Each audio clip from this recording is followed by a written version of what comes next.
Welcome to Introduction to Psychology. This course will explore the fascinating world of human behavior and mental processes. We'll cover foundational concepts and dive into various psychological theories and practices.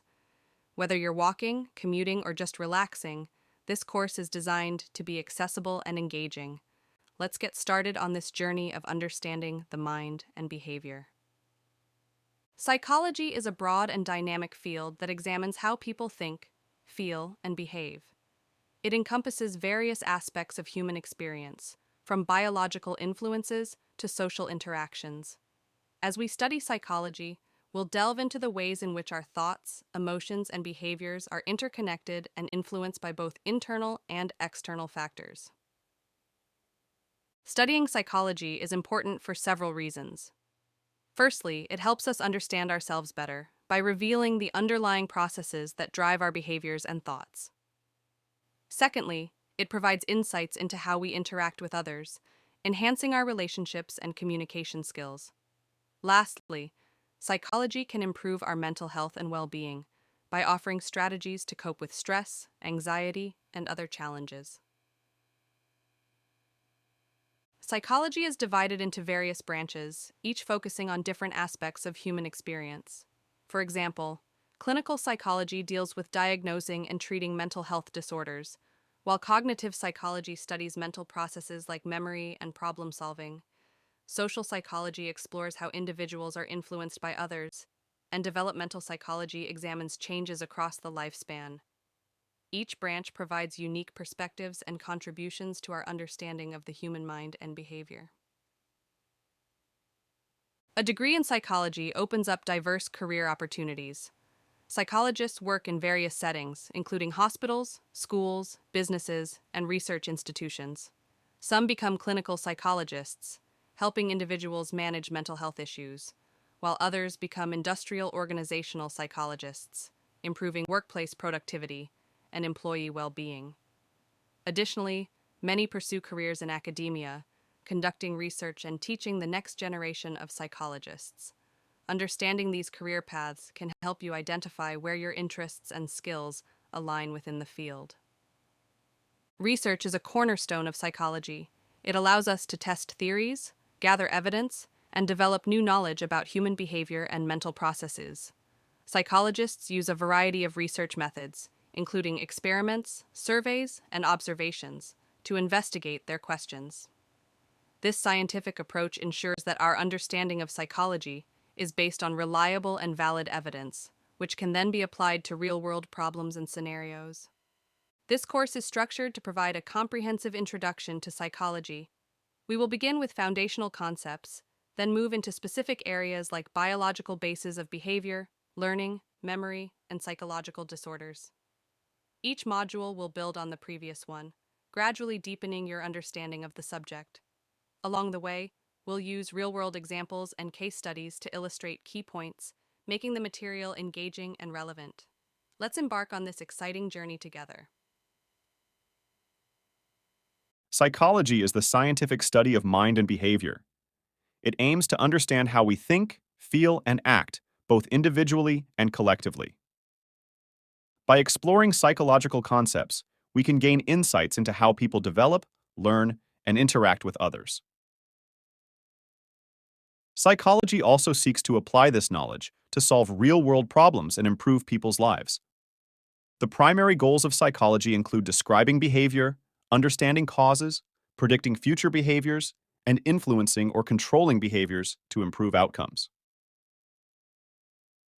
The origins of psychology can be traced back to ancient civilizations. Philosophers such as Socrates, Plato, and Aristotle pondered questions about the mind and behavior. They debated issues like the nature of the soul, the relationship between mind and body, and how we acquire knowledge. These early philosophical discussions laid the foundation for later scientific inquiry, as they introduced key concepts and questions that would eventually be explored through empirical research. Modern psychology began to take shape in the late 19th century. Wilhelm Wundt, often considered the father of psychology, established the first psychology laboratory in Leipzig, Germany, in 1879. His work focused on studying conscious experience through introspection, where subjects reported their thoughts and feelings in response to stimuli. This marked the transition from philosophical speculation to scientific investigation, setting the stage for psychology as an empirical science. Two early schools of thought in psychology were structuralism and functionalism. Structuralism, led by Edward Titchener, focused on breaking down mental processes into their basic components, such as sensations and perceptions. In contrast, functionalism, championed by William James, emphasized the purpose of mental processes and behavior. Functionalists were interested in how mental activities helped organisms adapt to their environments. These differing perspectives highlighted the complexity of studying the mind and behavior, and both contributed to the development of psychological science. In the early 20th century, behaviorism emerged as a dominant force in psychology. Behaviorists, such as John B. Watson and B.F. Skinner, argued that psychology should focus on observable behaviors rather than internal mental states. They believed that behavior could be studied scientifically through controlled experiments and that all behaviors are learned through interactions with the environment. This approach led to significant advancements in understanding learning processes and behavior modification techniques. At the same time that behaviorism was gaining prominence, Sigmund Freud was developing psychoanalysis. Freud's theory emphasized the role of unconscious processes and early childhood experiences in shaping behavior. He introduced concepts such as the ID, ego, and superego, as well as defense mechanisms and psychosexual stages of development. While controversial, Freud's ideas had a profound impact on psychology and led to the development of various therapeutic techniques still in use today. In response to the limitations of behaviorism and psychoanalysis, humanistic psychology emerged in the mid-20th century. Humanistic psychologists, such as Carl Rogers and Abraham Maslow, emphasized the importance of free will, personal growth, and self-actualization. They believed that people are inherently good and capable of reaching their full potential. Humanistic psychology focused on the whole person and their subjective experiences, contributing to the development of therapies that emphasize empathy, unconditional positive regard, and the therapeutic relationship. The 1960s saw the advent of the cognitive revolution, which shifted the focus of psychology back to internal mental processes. Cognitive psychologists study how people perceive, think, remember, and solve problems.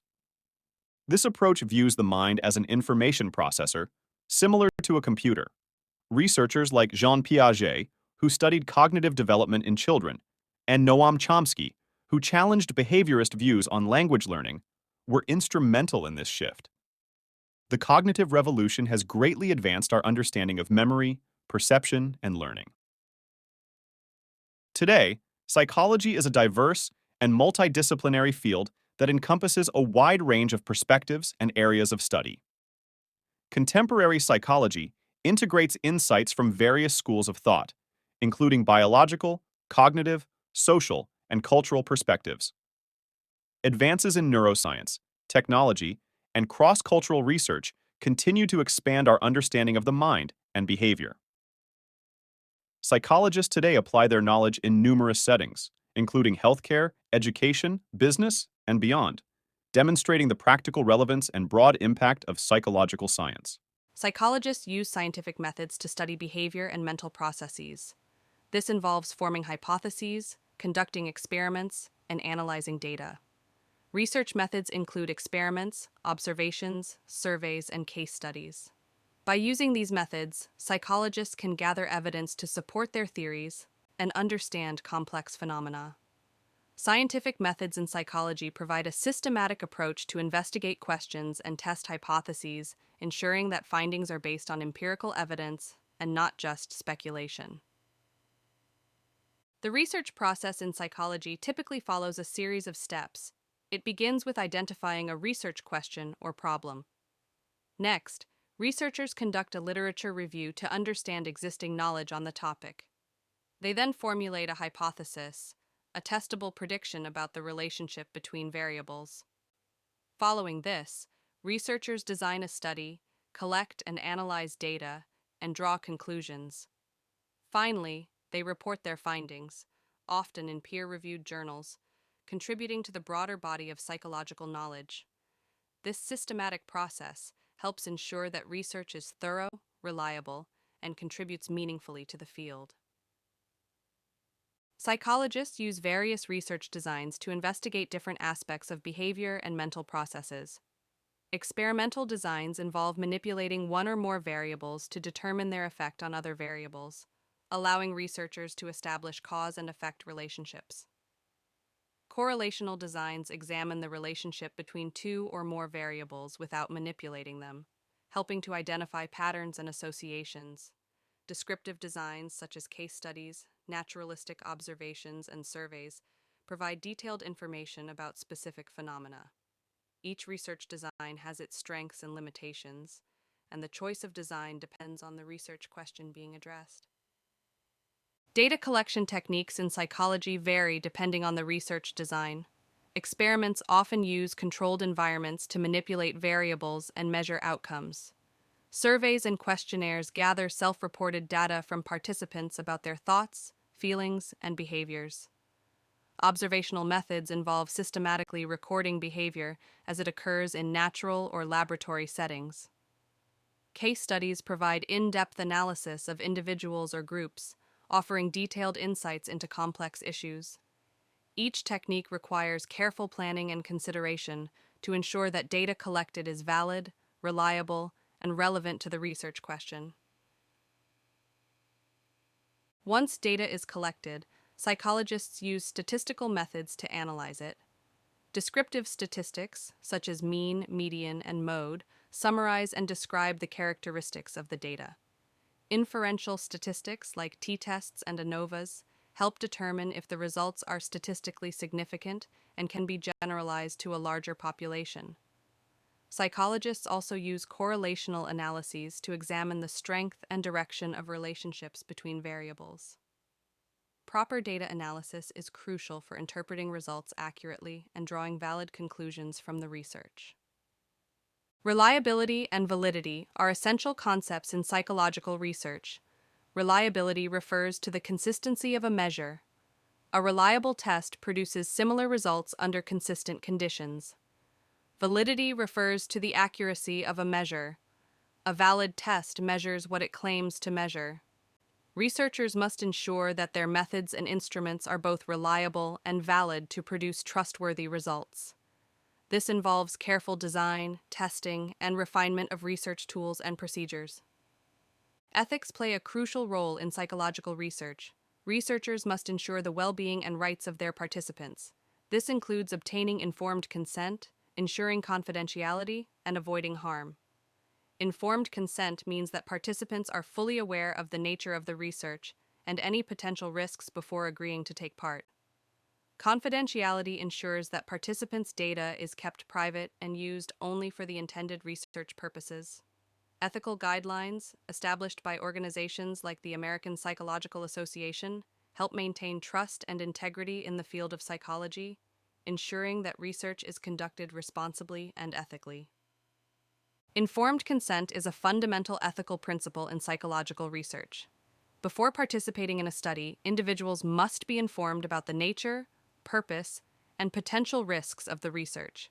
They should understand what participation involves and have the opportunity to ask questions.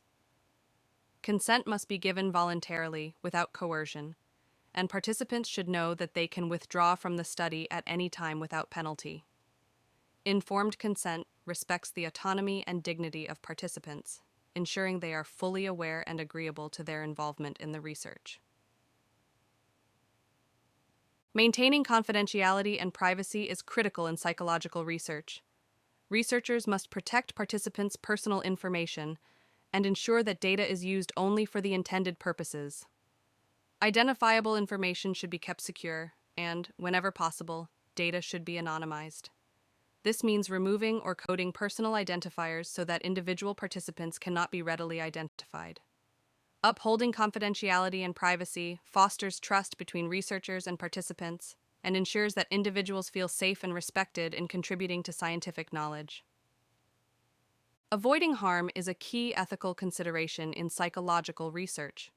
Researchers must design studies in ways that minimize potential physical, psychological, and emotional harm to participants.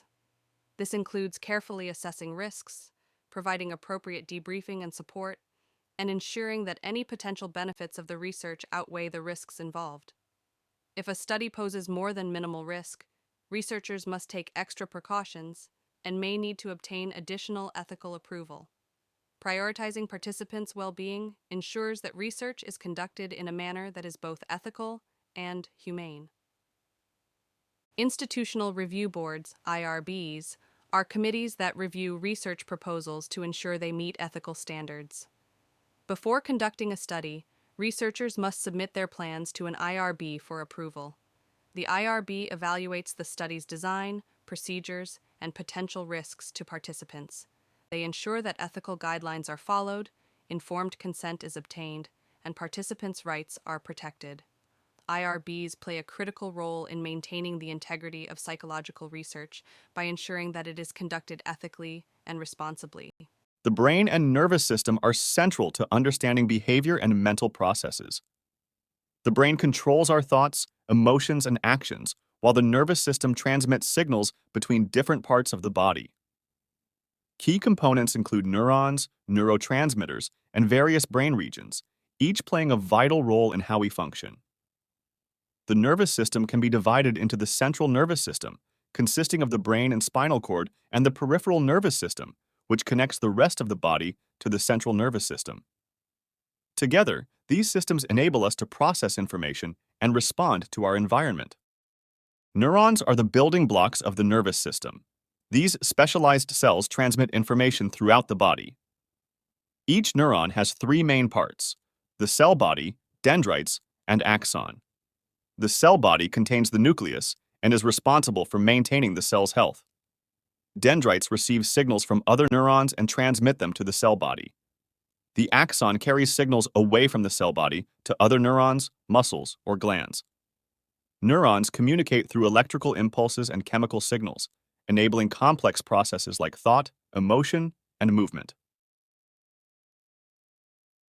Neurotransmitters are chemical messengers that transmit signals across synapses, the gaps between neurons.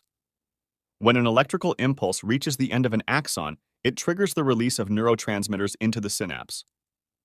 These chemicals then bind to receptors on the neighboring neuron, initiating a new electrical impulse. Different neurotransmitters have various effects on the body and brain. For example, dopamine is involved in reward and motivation, while serotonin influences mood and sleep. Understanding neurotransmitters is crucial for exploring how the brain and nervous system regulate behavior. The brain is composed of several regions, each with specific functions. The cerebral cortex, the brain's outer layer, is involved in higher cognitive processes like thinking, planning, and decision-making. The limbic system, including the amygdala and hippocampus, is crucial for emotion and memory. The brainstem controls basic life functions such as breathing and heart rate. The cerebellum coordinates movement and balance. Each region works together to enable the complex behaviors and mental processes that define our daily lives.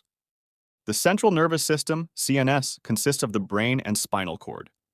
The brain processes sensory information, initiates responses, stores memories, and generates thoughts and emotions.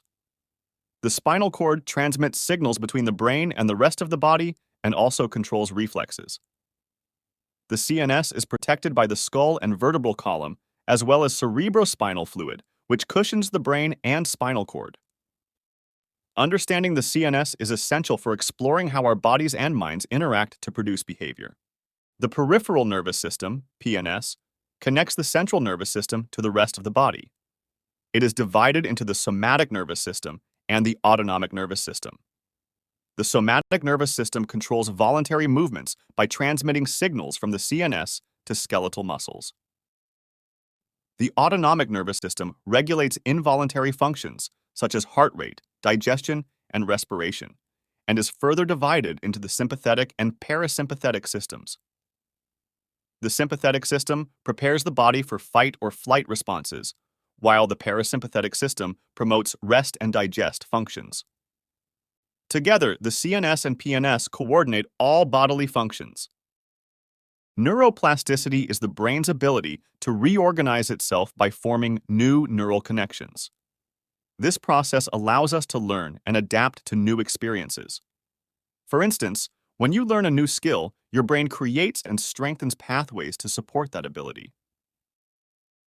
Neuroplasticity demonstrates the brain's remarkable capacity for change and growth. It occurs throughout life, allowing the brain to adapt to injuries, experiences, and changes in the environment. Understanding neuroplasticity can provide insights into rehabilitation following brain injuries and optimizing learning processes. Brain development begins in the womb and continues throughout life. During early childhood, the brain undergoes rapid growth and forms trillions of connections between neurons. This period is crucial for cognitive and emotional development. Adolescence is marked by further brain changes, including the maturation of the prefrontal cortex, which is involved in decision-making and impulse control. Even in adulthood, the brain remains plastic, capable of forming new connections and adapting to new experiences. Aging can affect brain structure and function, but engaging in cognitive and physical activities can promote brain health and plasticity. The endocrine system, composed of glands that release hormones, works closely with the nervous system to regulate behavior and bodily functions. Hormones are chemical messengers that travel through the bloodstream to target organs. For example, the adrenal glands release adrenaline during stress, preparing the body for fight or flight. The thyroid gland regulates metabolism, and the pancreas controls blood sugar levels. The hypothalamus, a brain region, links the endocrine and nervous systems by controlling the pituitary gland, which in turn regulates other endocrine glands. Understanding the endocrine system helps explain how hormonal imbalances can affect behavior and mood. Advancements in technology have given rise to neuroimaging techniques that allow us to visualize and study the brain's structure and function. Magnetic resonance imaging, MRI, provides detailed images of brain anatomy, while functional MRI, fMRI, measures brain activity by detecting changes in blood flow. Positron emission tomography, PET, scans use radioactive tracers to study brain metabolism and neurotransmitter activity. Electroencephalography, EEG, records electrical activity in the brain, useful for studying sleep and seizure disorders. These techniques have revolutionized our understanding of the brain and are essential tools in neuropsychological research. The blood-brain barrier is a protective mechanism that regulates the movement of substances from the bloodstream into the brain. It consists of tightly packed cells that form a barrier around brain blood vessels, preventing harmful substances from entering the brain while allowing essential nutrients and oxygen to pass through. This barrier is crucial for maintaining the brain's stable environment, which is necessary for proper neural function. However, it also poses challenges for delivering drugs to treat brain disorders. Understanding the blood-brain barrier is important for developing effective treatments for neurological diseases. Neurogenesis is the process by which new neurons are formed in the brain. It was once believed that neurogenesis occurred only during prenatal development, but research has shown that it continues in certain brain regions, such as the hippocampus, throughout adulthood. Neurogenesis is associated with learning, memory, and emotional regulation. Factors like physical exercise, enriched environments, and certain dietary components can promote neurogenesis. Conversely, stress and aging can inhibit it. Studying neurogenesis provides insights into brain plasticity and potential treatments for neurodegenerative diseases. The relationship between the brain and behavior is complex and bidirectional. While the brain influences behavior through its structure and function, behavior can also affect the brain. For example, learning new skills can lead to structural changes in the brain, and chronic stress can alter brain function and structure. Understanding these relationships helps in studying how mental processes are linked to physical brain activity and how interventions can modify brain function to improve mental health and cognitive abilities. Case studies in neuropsychology provide valuable insights into brain behavior relationships. Famous cases like Phineas Gage, who survived a severe brain injury that dramatically changed his personality, and Henry Molaison, HM, who had his hippocampus removed to treat epilepsy, leading to profound memory deficits, have significantly advanced our understanding of brain functions. These cases highlight the importance of specific brain regions in controlling various aspects of behavior and cognition. Studying these cases helps neuropsychologists develop theories and treatments for brain injuries and disorders. Neuropsychological assessments are used to evaluate cognitive function and behavior in individuals with brain injuries or neurological disorders.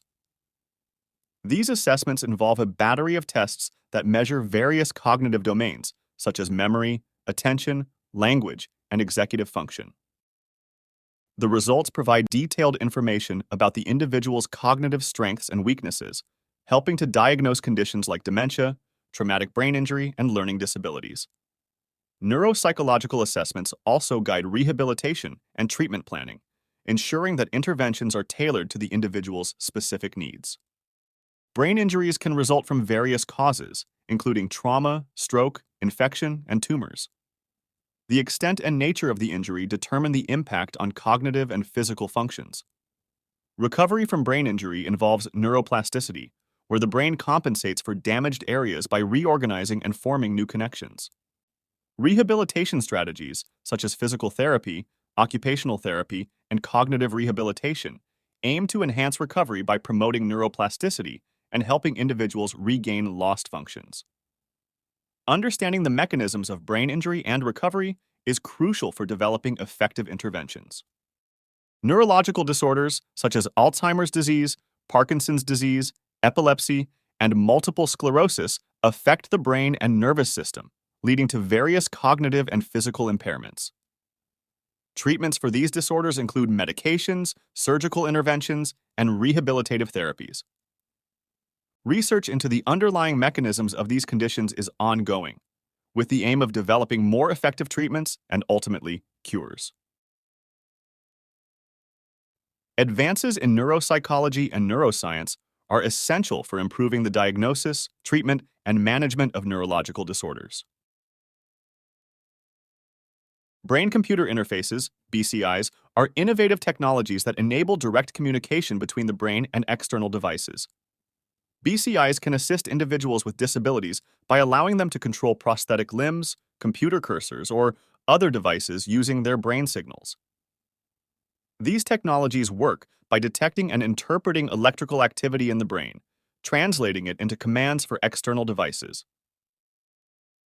BCIs hold great promise for enhancing the quality of life for individuals with severe motor impairments and are a testament to the remarkable progress in the field of neuropsychology. The future of neuropsychology is exciting, with ongoing advancements in technology and research promising to further our understanding of the brain and behavior. Emerging fields such as neurogenetics, which studies the role of genetics in brain function, and connectomics, which maps the brain's neural connections, are expanding our knowledge of the brain's complexity. Advances in neuroimaging and artificial intelligence are also enhancing our ability to diagnose and treat neurological conditions. As our understanding of the brain continues to grow, so too will our ability to improve mental health and cognitive function, paving the way for new therapies and interventions. Sensation and perception are two interconnected processes that allow us to experience and understand the world around us. Sensation refers to the initial detection of stimuli by our sensory organs, such as the eyes, ears, and skin. These organs convert physical energy from the environment into neural signals that the brain can interpret. Perception, on the other hand, is the process by which the brain organizes and interprets these sensory signals, giving them meaning. While sensation provides the raw data, perception allows us to make sense of that data, enabling us to recognize objects, understand sounds, and navigate our environment. Our visual system is essential for perceiving the world around us. The process begins when light enters the eye through the cornea and is focused by the lens onto the retina, a layer of light-sensitive cells at the back of the eye. The retina contains photoreceptors called rods and cones, which convert light into neural signals. Rods are responsible for vision in low light conditions, while cones are responsible for color vision and visual acuity. These signals are then transmitted to the brain via the optic nerve. The brain processes these signals in the visual cortex, creating the images we see. This complex process allows us to detect shapes, colors, and movements. Our auditory system enables us to perceive sounds. Sound waves enter the ear and travel through the auditory canal to the eardrum, causing it to vibrate. These vibrations are transmitted through three small bones in the middle ear, known as the ossicles, which amplify the sound. The vibrations then reach the cochlea in the inner ear, a fluid-filled structure lined with hair cells. These hair cells convert the vibrations into electrical signals, which are transmitted to the brain via the auditory nerve. The brain processes these signals in the auditory cortex, allowing us to perceive pitch, volume, and timbre, and to understand speech and music. The somatosensory system is responsible for our sense of touch, temperature, pain, and body position. Sensory receptors in the skin detect pressure, temperature, and pain, while receptors in muscles and joints provide information about body position and movement. These signals are transmitted to the brain via the spinal cord. The somatosensory cortex, located in the parietal lobe of the brain, processes these signals, enabling us to perceive and respond to our physical environment. This system allows us to feel a wide range of sensations, from the texture of an object to the pain of an injury. The gustatory system is responsible for our sense of taste. Taste buds on the tongue and other parts of the mouth contain taste receptor cells that detect 5 basic tastes: sweet, sour, salty, bitter, and umami. When we eat, chemicals from food dissolve in saliva and bind to these receptors, generating neural signals. These signals are transmitted to the brain via the facial, glossopharyngeal, and vagus nerves. The brain processes these signals in the gustatory cortex, allowing us to perceive and enjoy different flavors. This system plays a crucial role in our eating behavior and nutritional health. The olfactory system is responsible for our sense of smell. Olfactory receptors located in the nasal cavity detect airborne chemical molecules. When these molecules bind to the receptors, they generate neural signals that are transmitted to the brain via the olfactory nerve. The brain processes these signals in the olfactory bulb and other areas, creating the perception of different odors. Smell is closely linked to taste, and together they contribute to our overall flavor perception. The olfactory system also plays a role in detecting environmental hazards, such as smoke or spoiled food. The vestibular system, located in the inner ear, is responsible for our sense of balance and spatial orientation. It consists of the semicircular canals and the otolith organs, which detect head movements and changes in position. The semicircular canals are sensitive to rotational movements, while the otolith organs detect linear accelerations and gravity. These structures contain hair cells that convert mechanical movements into neural signals, which are transmitted to the brain. The brain processes these signals in the vestibular nuclei and cerebellum, helping us maintain balance, posture, and coordination. Sensory adaptation refers to the diminished sensitivity to a constant stimulus over time. It occurs when sensory receptors become less responsive after prolonged exposure to the same stimulus. For example, when you first enter a room with a strong smell, you may notice it intensely, but after a while, you stop noticing the odor. This phenomenon helps us to focus on changes in our environment rather than being overwhelmed by constant stimuli. Sensory adaptation allows us to detect new and potentially important stimuli, enhancing our ability to respond to changes in our surroundings. Perceptual organization is the process by which our brain organizes sensory input into meaningful patterns and objects. This involves several principles such as figure-ground segregation, where we distinguish an object from its background, and grouping principles like similarity, proximity, continuity, and closure. These principles help us to perceive a coherent and stable world, allowing us to recognize objects, faces, and scenes quickly and accurately. Perceptual organization is fundamental to our ability to navigate and interact with our environment. Depth perception allows us to perceive the world in 3 dimensions and judge distances accurately. It relies on various cues, including binocular cues, which involve both eyes, and monocular cues, which can be detected with one eye. Binocular cues, such as retinal disparity and convergence, arise from the slight difference in images between our two eyes. Monocular cues, like relative size, interposition, texture gradient, and linear perspective, provide depth information based on the context of a single eye's view. Depth perception is crucial for activities like driving, playing sports, and navigating through space. Motion perception is the process by which we detect and interpret movement in our environment. It involves specialized neurons in the visual cortex that are sensitive to motion. Motion perception helps us understand the direction and speed of moving objects, allowing us to respond appropriately.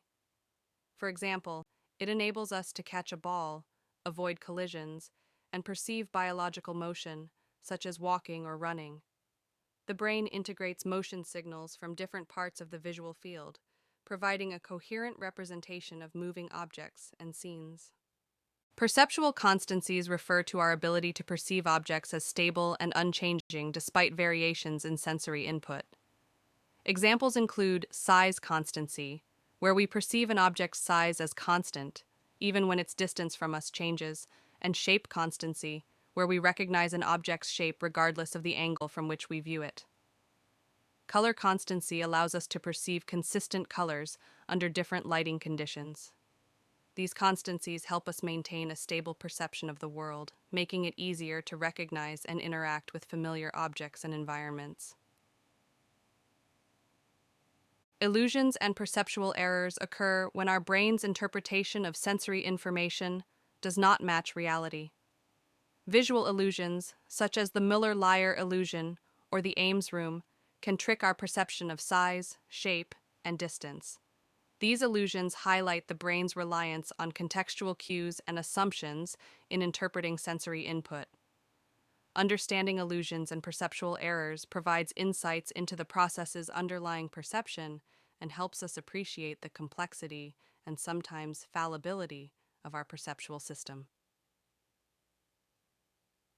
Attention plays a crucial role in perception by selecting and prioritizing certain stimuli for further processing. It allows us to focus on relevant information while filtering out distractions.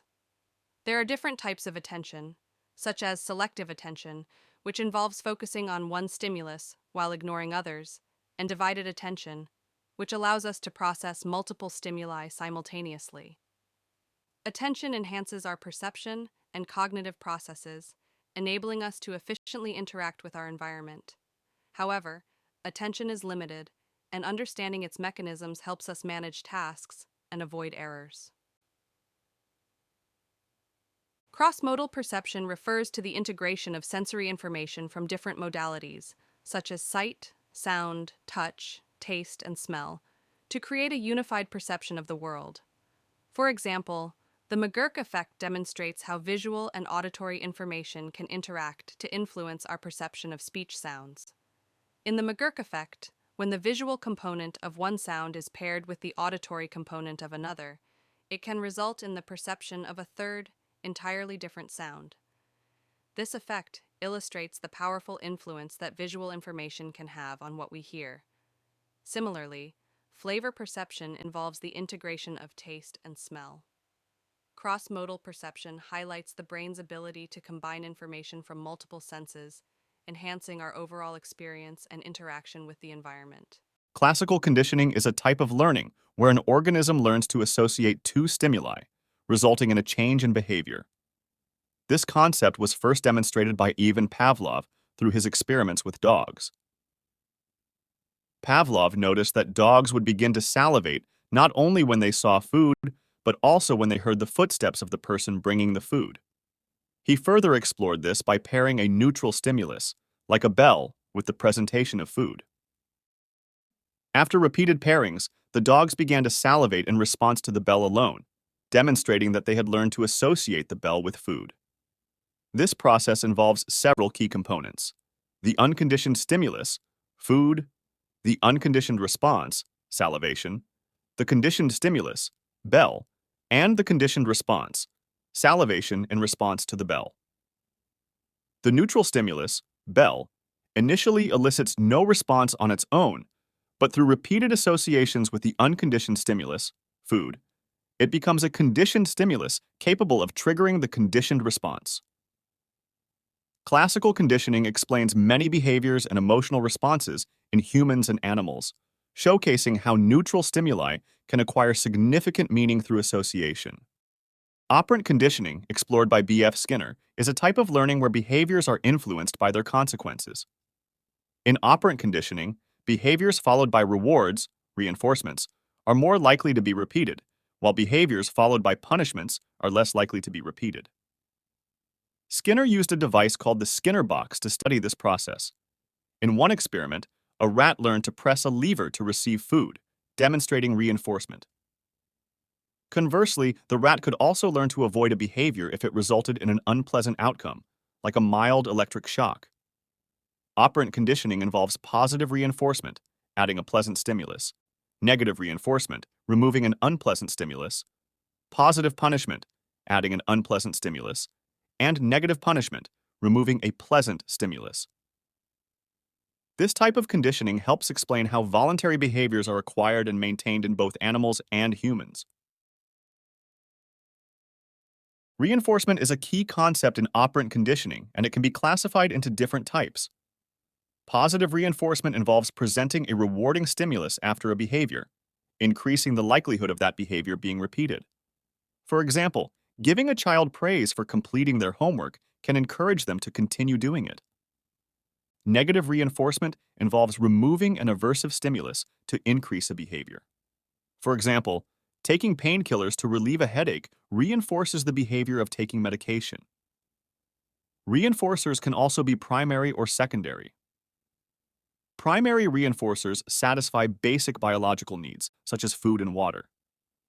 Secondary reinforcers, like money and praise, acquire their reinforcing properties through association with primary reinforcers. Understanding these principles helps in designing effective behavior modification programs. The timing and frequency of reinforcement can significantly impact learning and behavior. Schedules of reinforcement describe these patterns and are divided into two main types: continuous and partial reinforcement. Continuous reinforcement occurs when a behavior is reinforced every time it occurs, which is effective for establishing new behaviors. Partial reinforcement, on the other hand, involves reinforcing a behavior only some of the time. Partial reinforcement schedules can be fixed or variable and based on either interval, time, or ratio, number of responses.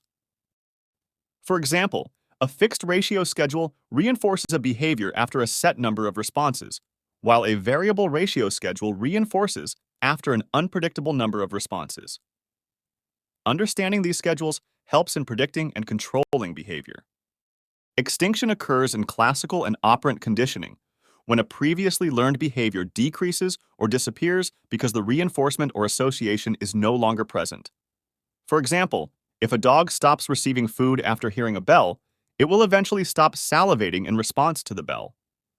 In operant conditioning, if a behavior is no longer reinforced, it will gradually diminish.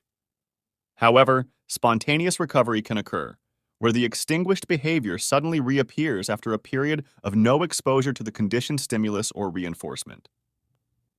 This demonstrates that the learning is not entirely forgotten, but can resurface under certain conditions. Generalization and discrimination are important concepts in both classical and operant conditioning. Generalization occurs when an organism responds to stimuli that are similar to the original conditioned stimulus. For example, a dog conditioned to salivate to a bell might also salivate to similar sounds. Discrimination, on the other hand, involves learning to respond differently to various stimuli. The organism learns to distinguish between the conditioned stimulus and other similar stimuli. For example, if the dog is only given food when a specific bell rings and not when other sounds occur, it will learn to salivate only to that particular bell. These processes help organisms adapt to their environments by fine-tuning their responses to specific cues. Observational learning, also known as social learning, occurs when an individual learns by watching others. This type of learning was extensively studied by Albert Bandura, who conducted the famous Bobo doll experiment. In this experiment, children watched an adult model act aggressively towards a Bobo doll. The children who observed the aggressive behavior were more likely to imitate it, demonstrating that learning can occur without direct reinforcement. Observational learning involves four key processes: attention, retention, reproduction, and motivation. The observer must pay attention to the model, retain the information, be capable of reproducing the behavior, and have the motivation to do so. This type of learning highlights the influence of social and environmental factors on behavior. Cognitive factors play a significant role in learning, influencing how information is processed, retained, and applied. Cognitive learning theories focus on the mental processes involved in learning, such as thinking, memory, and problem solving. Concepts like latent learning, discovered by Edward Tolman, show that learning can occur without immediate reinforcement and can manifest later when needed. Cognitive maps, or mental representations of physical spaces, also demonstrate how learning involves internal cognitive processes. The cognitive perspective emphasizes the importance of understanding the mental activities that underlie observable behaviors. Social and cultural contexts significantly impact learning processes. Cultural background influences what is learned and how it is learned, shaping values, behaviors, and knowledge. Social interactions, particularly with family, peers, and educators, play a crucial role in shaping learning experiences. Vygotsky's theory of social development emphasizes the importance of social interactions and cultural tools in cognitive development. He introduced concepts like the zone of proximal development, which describes the difference between what a learner can do independently and what they can achieve with guidance. Understanding these influences helps create more effective and inclusive educational practices. Learning theories have practical applications across various fields, including education, therapy, and behavior modification. In education, principles from classical and operant conditioning are used to develop teaching strategies that reinforce desired behaviors and enhance learning outcomes. Behavioral therapies, such as cognitive behavioral therapy, CBT, use techniques from operant conditioning to help individuals change maladaptive behaviors and thought patterns. In workplaces, operant conditioning is applied to increase productivity and job satisfaction through reward systems. Understanding learning theories provides valuable tools for addressing diverse challenges and improving individual and group outcomes in multiple contexts. Memory involves encoding, storing, and retrieving information. The three main stages are sensory memory, short-term memory, and long-term memory. Sensory memory captures brief impressions of sensory information from our environment, such as sights, sounds, and smells, and holds it for a very short duration, typically less than a second. Short-term memory, or working memory, holds information temporarily for processing, usually for about 20 to 30 seconds. This is the stage where we actively manipulate information to perform tasks. Long-term memory stores information for extended periods, from minutes to a lifetime, allowing us to retain knowledge and experiences. Sensory memory is the initial stage of memory that captures fleeting impressions of sensory information. It acts as a buffer for stimuli received through the senses, holding this information just long enough for it to be processed further. There are different types of sensory memory, including iconic memory for visual information and echoic memory for auditory information. Iconic memory holds visual images for about 0.5 seconds, while echoic memory retains sounds for up to 3 to 4 seconds. Sensory memory allows us to experience a smooth and continuous perception of the environment, despite the brief duration of the sensory input. Short-term memory, also known as working memory, is a system in our brain that holds and processes information temporarily. It is crucial for everyday tasks, helping us remember and use information for short periods. The capacity of short-term memory is limited, usually holding around 7 plus or minus 2 items at a time, meaning it can handle between 5 and 9 items. This is often called Miller's magic number. To manage more information, we can use a technique called chunking, where individual items are grouped into larger, meaningful units, or chunks.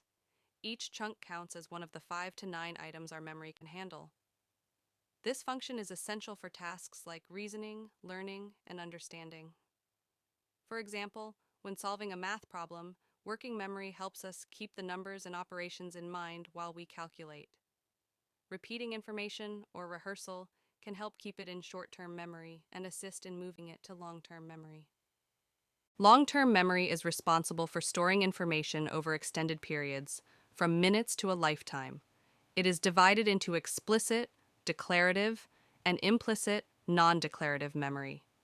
Explicit memory involves conscious recall of information, such as facts and events, and includes episodic memory, personal experiences, and semantic memory, general knowledge. Implicit memory involves unconscious skills and conditioned responses, such as riding a bike or typing on a keyboard. Long-term memory has a vast capacity, and the information stored here shapes our knowledge, skills, and personal history. Encoding is the process of transforming sensory input into a form that can be stored in memory. Effective encoding is crucial for creating lasting memories and involves various strategies such as elaboration, organization, and visualization. Retrieval is the process of accessing stored information when needed. Retrieval cues, such as context and associations, help us recall information. For example, returning to the place where you learned something can trigger memories associated with that location. Understanding encoding and retrieval processes can help improve memory performance and learning efficiency. Memory consolidation is the process by which short-term memories are transformed into stable, long-term memories. This process occurs during sleep and involves the strengthening of neural connections. Research has shown that sleep, particularly deep sleep and REM sleep, plays a crucial role in consolidating memories. During sleep, the brain replays and processes information, reinforcing neural pathways that support long-term storage. Activities that promote consolidation, such as adequate sleep and regular review of learned material, can enhance memory retention. Long-term memory can be categorized into explicit or declarative and implicit or non-declarative memory. Explicit memory requires conscious recall and includes episodic memory, which stores personal experiences, and semantic memory, which holds general knowledge and facts. Implicit memory, on the other hand, does not require conscious effort to recall and includes procedural memory, which involves motor skills and actions, and priming, where exposure to one stimulus influences the response to another. Understanding these types helps in developing strategies to enhance different aspects of memory. The hippocampus, a small, seahorse-shaped structure in the brain, plays a vital role in forming and retrieving long-term memories. It is particularly important for consolidating new explicit memories and transferring them from short-term to long-term storage. Damage to the hippocampus can result in difficulties forming new memories, a condition known as anterograde amnesia. Research on the hippocampus has provided valuable insights into how memories are organized and stored in the brain. Emotions significantly influence memory. Emotional experiences tend to be remembered more vividly and accurately than neutral ones. The amygdala, a brain structure involved in processing emotions, interacts with the hippocampus to enhance the consolidation of emotionally charged memories. For instance, highly emotional events, such as a wedding or a traumatic incident, often result in strong and lasting memories. Understanding the relationship between emotion and memory can help in developing techniques to enhance memory retention and manage traumatic memories. Forgetting is a natural part of memory processing and can occur due to various reasons. Memory decay theory suggests that memories fade over time if they are not accessed and used. Interference theory proposes that other information can interfere with the retrieval of memories. There are two types of interference: proactive interference, where old information hinders the recall of new information, and retroactive interference, where new information affects the recall of old information. Understanding these processes can help develop strategies to minimize forgetting and improve memory retention. Memory disorders, such as Alzheimer's disease and other forms of dementia, significantly impact an individual's ability to encode, store, and retrieve information. These conditions can result in severe memory loss, confusion, and changes in behavior. Alzheimer's disease is characterized by the gradual degeneration of brain cells, leading to progressive memory decline. Other conditions, such as amnesia, can result from brain injury, trauma, or psychological factors. Research into the causes and treatments of memory disorders is ongoing, with the goal of improving diagnosis, care, and quality of life for affected individuals. Mnemonic devices are techniques that aid in encoding and retrieval of information. These strategies use associations, imagery, and organizational frameworks to enhance memory. Common mnemonic devices include acronyms such as HOMES to remember the Great Lakes, Huron, Ontario, Michigan, Erie, Superior, and the method of loci, which involves visualizing information in specific locations within a familiar setting. Chunking or grouping information into manageable units is another effective technique. Using mnemonic devices can make learning more efficient and improve recall. Attention is crucial for effective memory encoding. Focused attention allows us to process information deeply, making it more likely to be stored in long-term memory. Divided attention, on the other hand, can impair encoding and reduce memory performance. Techniques to improve attention, such as minimizing distractions, practicing mindfulness, and using active learning strategies, can enhance memory. Understanding the relationship between attention and memory helps in developing effective study habits and learning strategies. Context-dependent memory refers to the phenomenon where recall is improved when the context during retrieval matches the context during encoding. For example, studying in the same environment where you will take a test can enhance memory performance. State-dependent memory occurs when an individual's internal state, such as mood or physiological condition, is consistent between encoding and retrieval. For instance, information learned while happy is more easily recalled when in a similar emotional state. These principles highlight the importance of context and state in memory retrieval. Technology has both positive and negative effects on memory. On the positive side, digital tools and devices can aid in information storage, organization, and retrieval, making it easier to manage large amounts of data. However, over-reliance on technology can lead to digital amnesia, where individuals rely on devices to remember information instead of actively engaging their memory. Balancing the use of technology with traditional memory-enhancing techniques can help maintain cognitive function and memory performance. Aging can affect memory in various ways. While some decline in memory function is normal with age, such as slower processing speed and difficulty retrieving names, other types of memory, such as semantic memory, often remain stable or even improve. Engaging in cognitive activities, maintaining social connections, and leading a healthy lifestyle can help preserve memory function in older adults. Understanding the impact of aging on memory can aid in developing strategies to support cognitive health and well-being in later life. Ongoing research in memory aims to uncover the underlying mechanisms of memory processes and develop interventions for memory-related disorders. Advances in neuroimaging, genetics, and cognitive neuroscience have provided insights into how memories are formed, stored, and retrieved. Studies on neuroplasticity and memory reconsolidation are exploring ways to enhance memory and treat conditions like PTSD. This research continues to expand our understanding of memory and its applications in education, therapy, and everyday life. Motivation drives our actions and behaviors, influencing everything from our daily routines to our long-term goals. Various theories explain motivation. Maslow's hierarchy of needs suggests that we are motivated by a progression of needs, starting with basic physiological needs like food and shelter, and moving up to safety, love and belonging, esteem, and finally self-actualization, where we realize our full potential.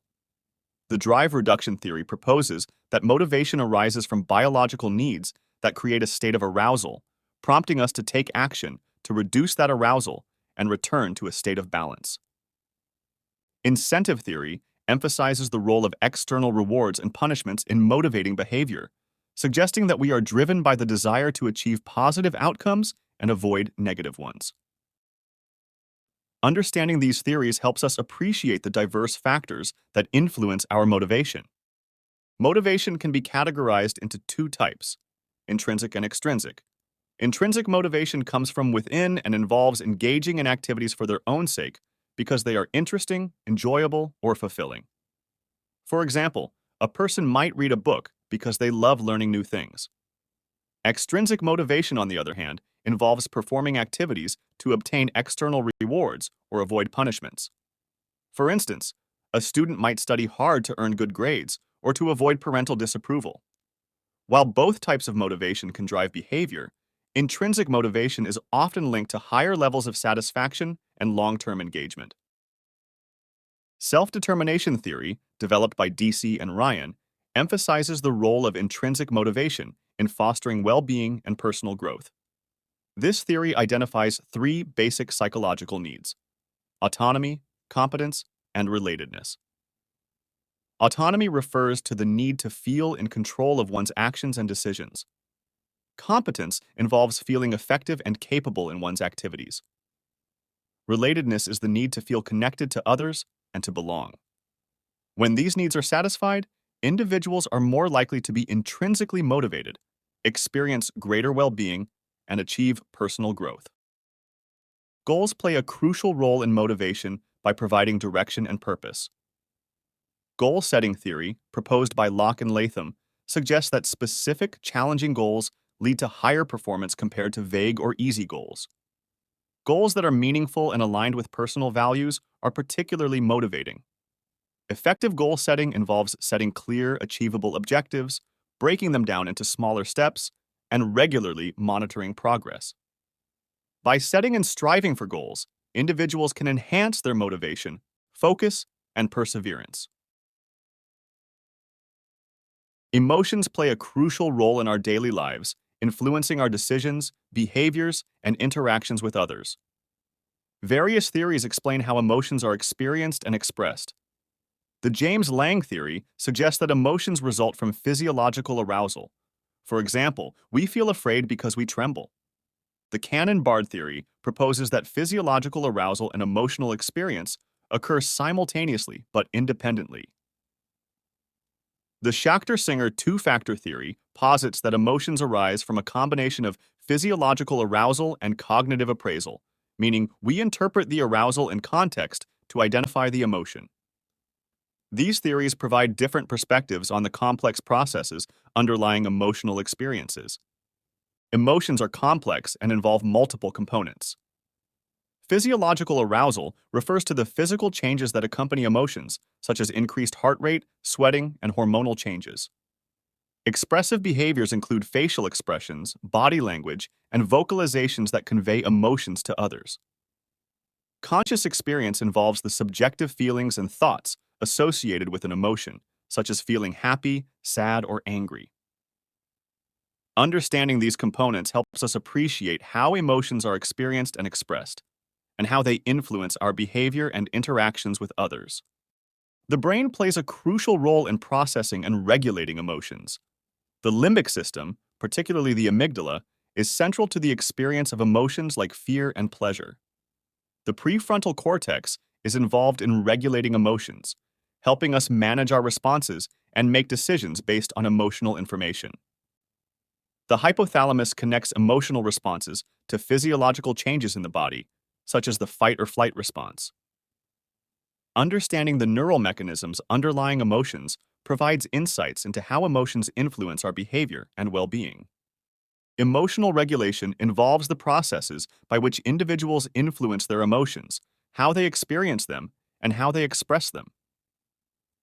Gross's process model of emotion regulation outlines several strategies, including situation selection, situation modification, attentional deployment, cognitive change, and response modulation. For example, cognitive reappraisal involves changing the way we think about a situation to alter its emotional impact, while suppression involves inhibiting the outward expression of emotions.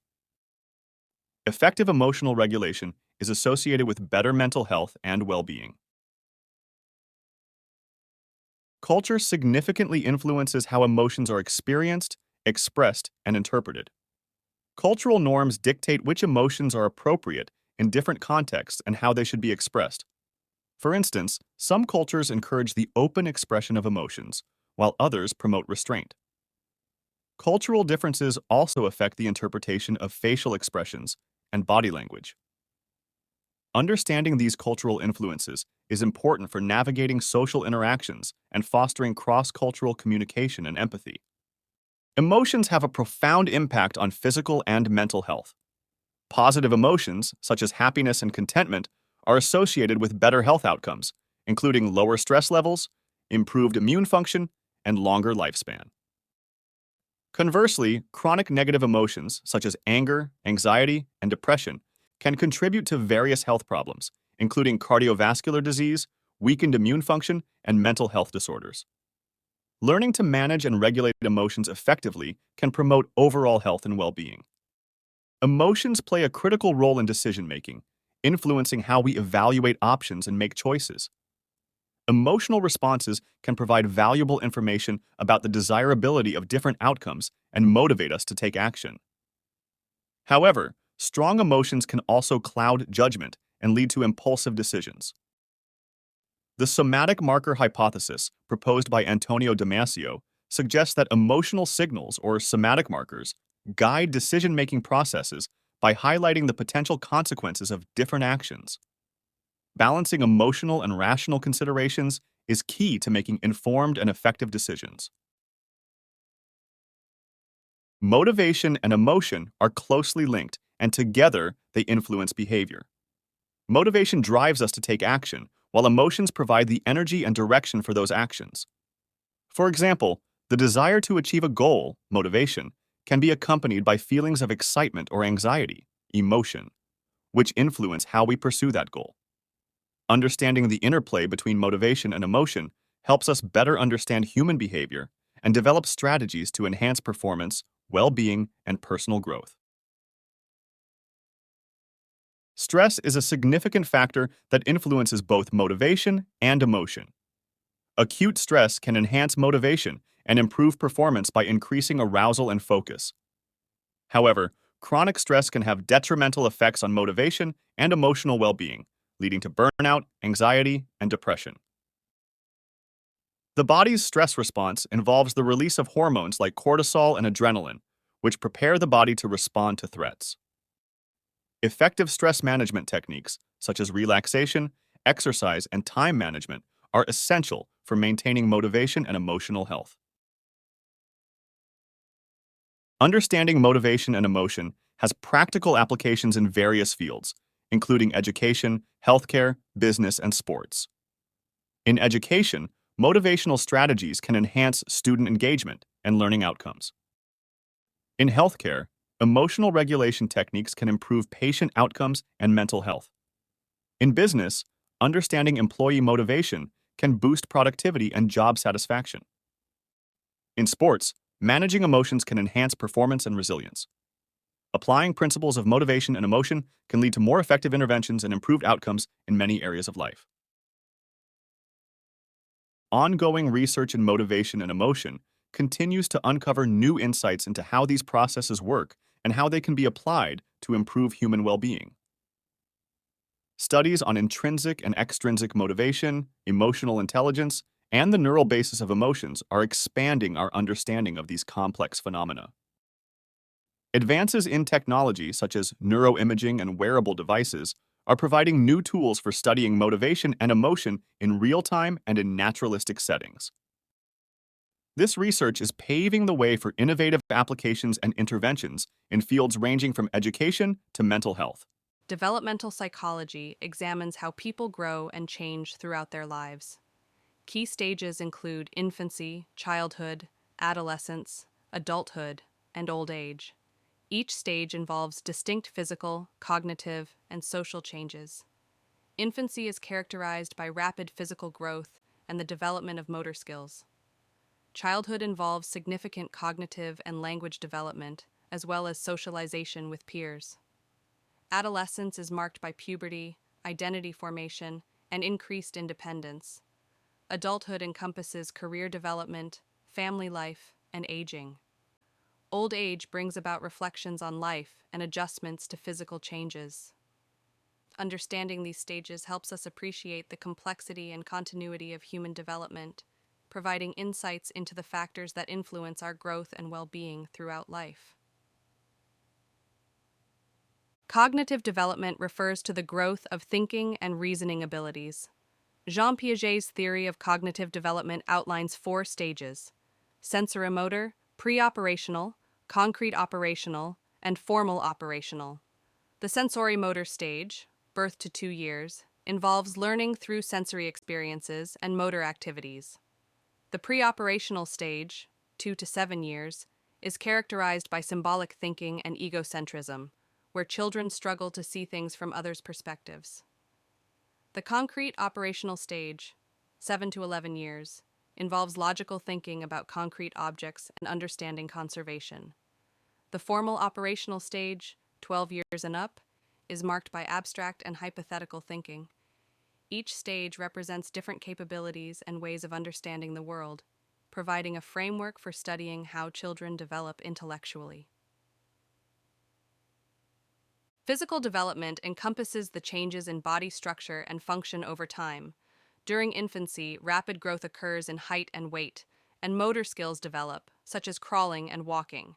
Childhood continues with steady growth, development of fine and gross motor skills, and increased coordination. Puberty, during adolescence, triggers dramatic physical changes, including growth spurts and sexual maturation. Adulthood is marked by physical peak performance, followed by gradual declines in strength, flexibility, and endurance. In old age, further physical decline and increased susceptibility to health issues are common. Understanding these changes helps us support healthy development and address challenges at different life stages. Social and emotional development involves changes in how individuals understand themselves, interact with others, and manage emotions. In infancy, attachment to caregivers forms the foundation for future relationships. During childhood, peer interactions become important, and children learn to regulate emotions and develop a sense of self. Adolescence involves identity exploration, increased autonomy, and deeper peer relationships. Adulthood focuses on building intimate relationships, starting families, and developing careers. In old age, social roles shift, and individuals reflect on their lives and experiences. Understanding social and emotional development helps us foster healthy relationships and emotional well-being throughout life. Language development is a crucial aspect of cognitive growth. In infancy, babies begin with cooing and babbling, eventually producing their first words around 1 year of age. Vocabulary rapidly expands during childhood, and children learn grammar and syntax. By school age, most children can construct complex sentences and understand abstract language concepts. Adolescents and adults continue to refine their language skills, including vocabulary, comprehension, and expressive abilities. Language development is influenced by genetic, social, and environmental factors, highlighting the importance of rich linguistic environments and interactions for fostering language growth. Moral development involves changes in understanding and behavior related to ethics, justice, and social norms. Lawrence Kohlberg proposed a theory of moral development with 3 levels: pre-conventional, conventional, and post-conventional. In the pre-conventional level, moral reasoning is based on avoiding punishment and seeking rewards. The conventional level involves adherence to social rules and the desire to gain approval from others. The post-conventional level is characterized by abstract reasoning about ethical principles and the recognition of universal human rights. Moral development is influenced by cognitive growth, social interactions, and cultural values, shaping how individuals make ethical decisions and behave in social contexts. Attachment theory, developed by John Bowlby and Mary Ainsworth, explores the bonds formed between infants and caregivers. Secure attachment, characterized by comfort and trust in the caregiver, is crucial for healthy emotional and social development. Insecure attachment, which can be avoidant, ambivalent, or disorganized, can lead to difficulties in relationships and emotional regulation. Ainsworth's Strange Situation Experiment identified these attachment styles by observing children's reactions to separations and reunions with their caregivers. Attachment patterns established in early life can influence relationships and behavior throughout the lifespan, highlighting the importance of nurturing and responsive caregiving. Play is essential for children's development, providing opportunities for learning, creativity, and social interaction. Through play, children explore their environment, develop cognitive and motor skills, and practice social roles. Different types of play, such as solitary, parallel, associative, and cooperative play, reflect children's developmental stages and social skills. Play also fosters language development, problem-solving abilities, and emotional regulation. Encouraging diverse and enriching play experiences supports overall growth and development, helping children build a foundation for lifelong learning and well-being. Adolescence is a critical period for identity formation, as individuals explore different aspects of themselves and their place in the world. Erik Erikson's theory of psychosocial development highlights the stage of identity versus role confusion, where adolescents seek to establish a coherent sense of self. This process involves exploring various roles, values, and beliefs, and integrating them into a stable identity. Peer relationships, family dynamics, and cultural contexts play significant roles in shaping identity. Successfully navigating this stage leads to a strong sense of self and direction, while difficulties can result in confusion and uncertainty. Adulthood encompasses several stages, each with unique developmental tasks and challenges. Early adulthood involves establishing careers, forming intimate relationships, and starting families. Middle adulthood focuses on maintaining career satisfaction, parenting, and coping with aging-related changes. Erikson's concept of generativity versus stagnation highlights the importance of contributing to society and supporting the next generation during this period. Late adulthood involves reflecting on life, coping with physical and cognitive changes, and maintaining social connections. Successfully navigating these stages leads to a sense of fulfillment and integrity, while difficulties can result in feelings of regret and despair. Cognitive changes occur throughout the aging process, with some abilities remaining stable while others decline. Fluid intelligence, which involves problem-solving and processing speed, tends to decrease with age. In contrast, crystallized intelligence, or accumulated knowledge and experience, often remains stable or improves. Memory changes are also common, with older adults experiencing difficulties with working memory and episodic memory, while procedural and semantic memory are typically preserved. Engaging in cognitive activities, maintaining physical health, and staying socially connected can help mitigate cognitive decline and promote cognitive vitality in older age. Several theories provide frameworks for understanding lifespan development. Erik Erikson's psychosocial theory outlines 8 stages of development, each characterized by a specific conflict that must be resolved for healthy development. Jean Piaget's cognitive development theory focuses on how children's thinking evolves through distinct stages. Lev Vygotsky's sociocultural theory emphasizes the role of social interactions and cultural tools in cognitive development. Bronfenbrenner's ecological systems theory highlights the influence of multiple environmental systems on development. These theories offer valuable insights into the dynamic and multifaceted nature of human development across the lifespan. Developmental psychology employs various research methods to study growth and change over time. Longitudinal studies follow the same individuals over an extended period, providing insights into how they develop. Cross-sectional studies compare individuals of different ages at a single point in time, revealing age-related differences. Sequential studies combine both approaches, examining multiple cohorts over time. Observational studies, experiments, and case studies are also used to explore developmental phenomena. Each method has its strengths and limitations, and researchers often use a combination of approaches to gain a comprehensive understanding of development. Culture plays a significant role in shaping development, influencing values, behaviors, and socialization practices. Cultural norms and traditions affect how children are raised, educated, and socialized, impacting their cognitive, social, and emotional development. For example, individualistic cultures may emphasize independence and self-expression, while collectivist cultures prioritize social harmony and interdependence. Understanding cultural influences helps us appreciate the diversity of developmental pathways and supports the creation of culturally sensitive interventions and practices that promote healthy development across different contexts. Throughout the lifespan, individuals may face various developmental challenges, such as disabilities, trauma, and socioeconomic hardships. Resilience refers to the ability to adapt and thrive despite these challenges. Factors that contribute to resilience include supportive relationships, positive self-concept, and effective coping strategies. Interventions that promote resilience focus on enhancing protective factors and reducing risk factors, helping individuals navigate challenges and achieve positive developmental outcomes. Understanding resilience highlights the potential for growth and recovery, even in the face of adversity. The principles and insights from developmental psychology have practical applications in education, healthcare, parenting, and policymaking.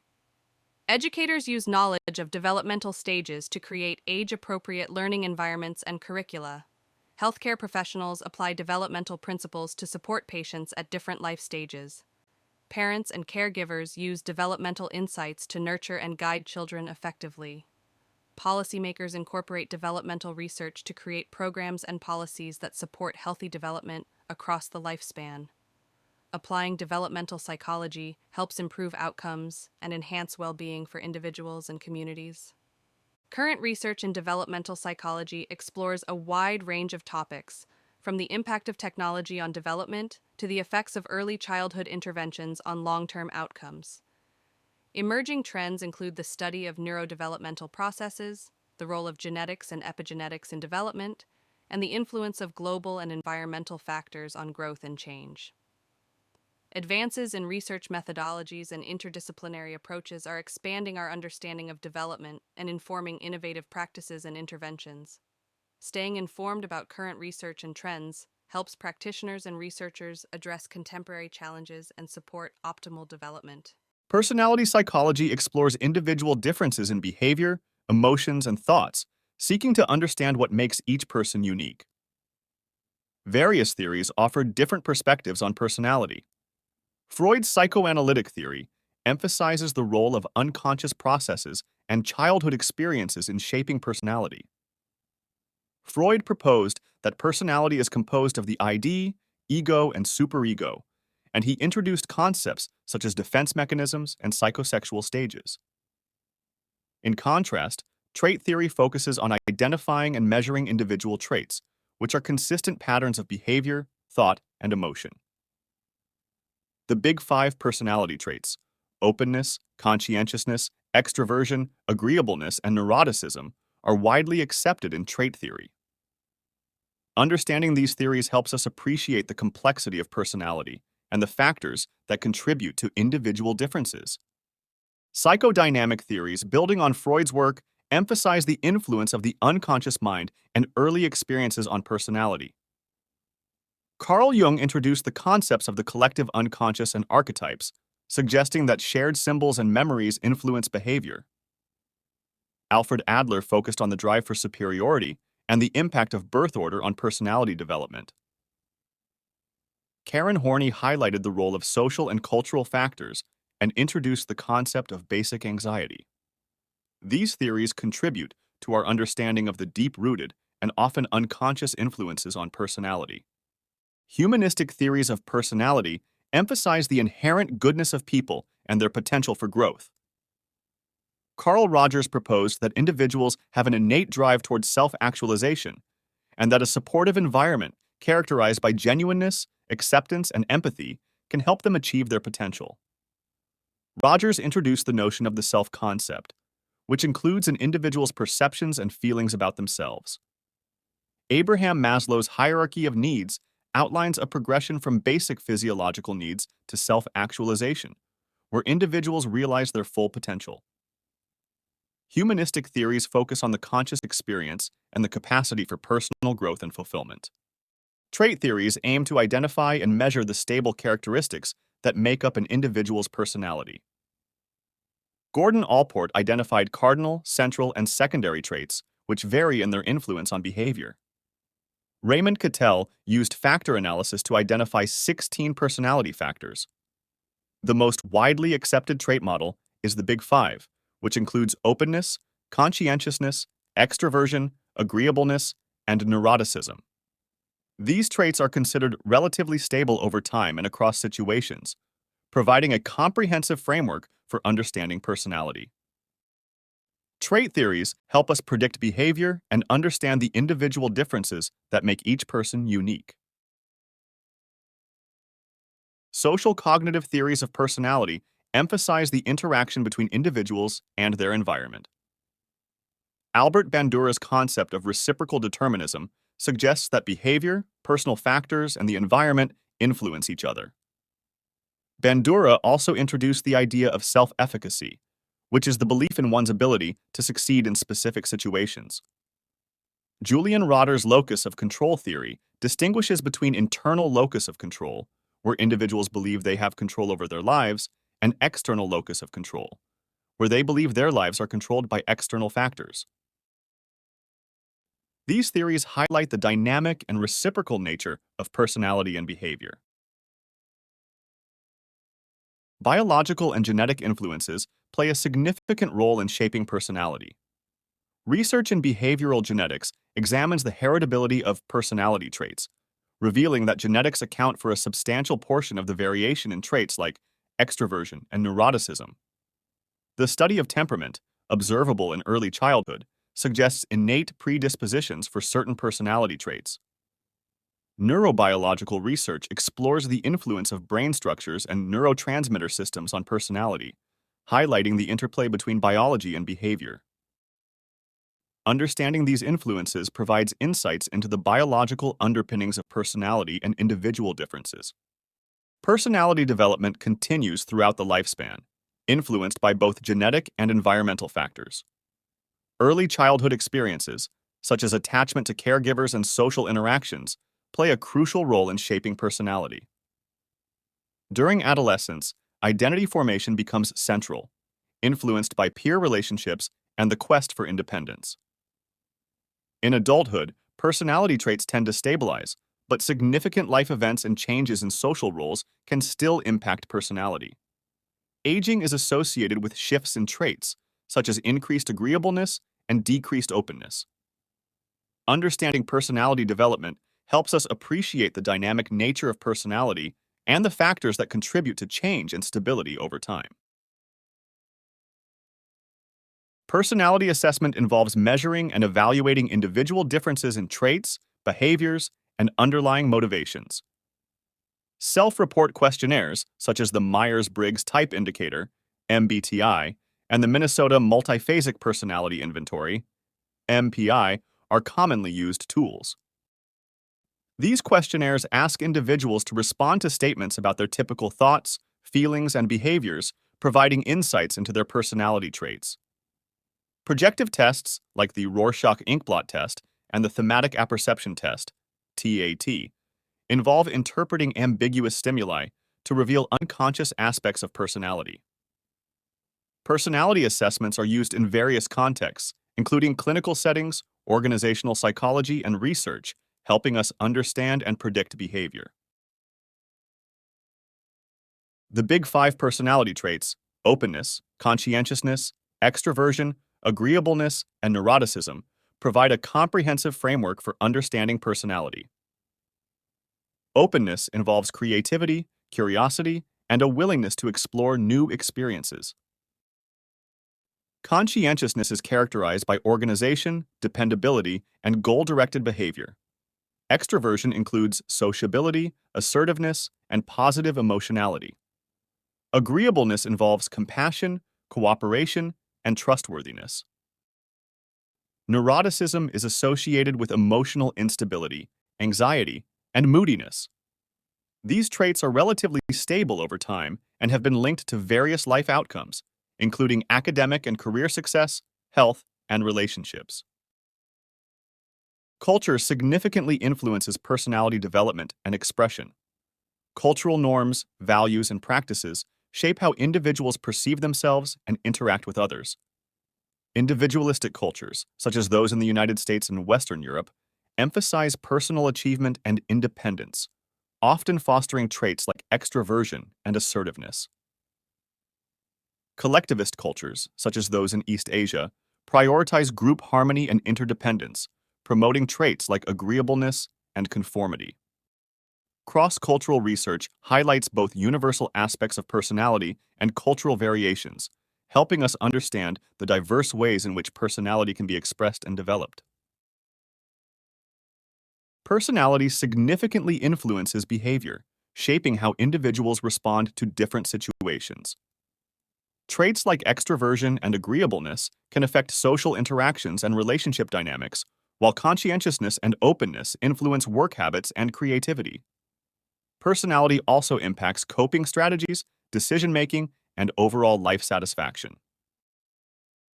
Understanding the link between personality and behavior helps us predict how individuals are likely to act in various contexts, allowing for better interpersonal understanding and more effective interventions in areas like mental health, education, and organizational behavior.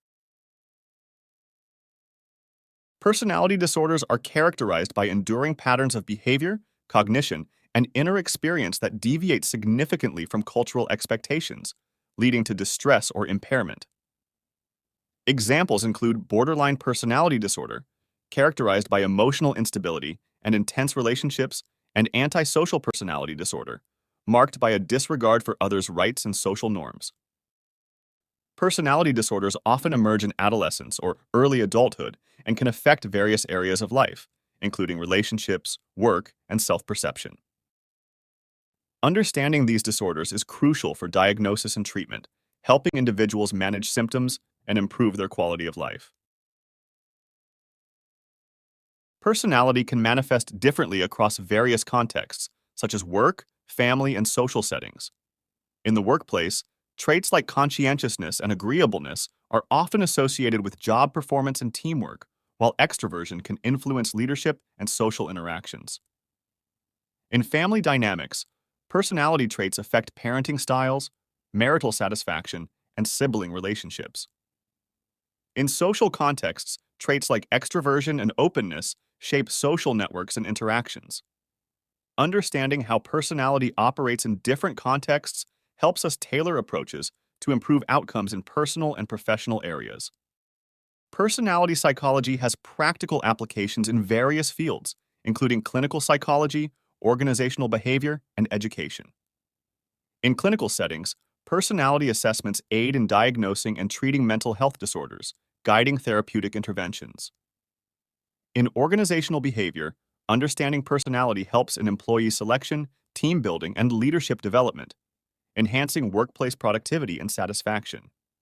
In education, personality insights inform teaching strategies and student support, fostering better learning environments. Applying personality psychology principles can improve individual well-being and performance across different life domains. Current research in personality psychology explores diverse topics, from the genetic and biological basis of personality to the impact of life experiences on personality development. Emerging trends include the study of personality traits in digital contexts, such as social media behavior, and the role of personality in health and well-being. Advances in technology, such as neuroimaging and big data analytics, are providing new insights into personality processes and traits. Ongoing research continues to refine our understanding of personality, informing innovative applications and interventions in various fields. Psychological disorders are patterns of thoughts, feelings, or behaviors that cause significant distress or impairment in functioning. These disorders can affect anyone, regardless of age, gender, or background, and they include a wide range of conditions. Mood disorders, such as depression and bipolar disorder, involve disturbances in mood and emotional state.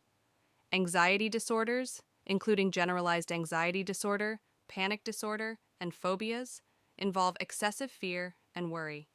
Psychotic disorders, such as schizophrenia, involve disruptions in thinking, perception, and reality testing. Understanding these disorders involves recognizing their symptoms, identifying their causes, and appreciating their impacts on individuals' lives.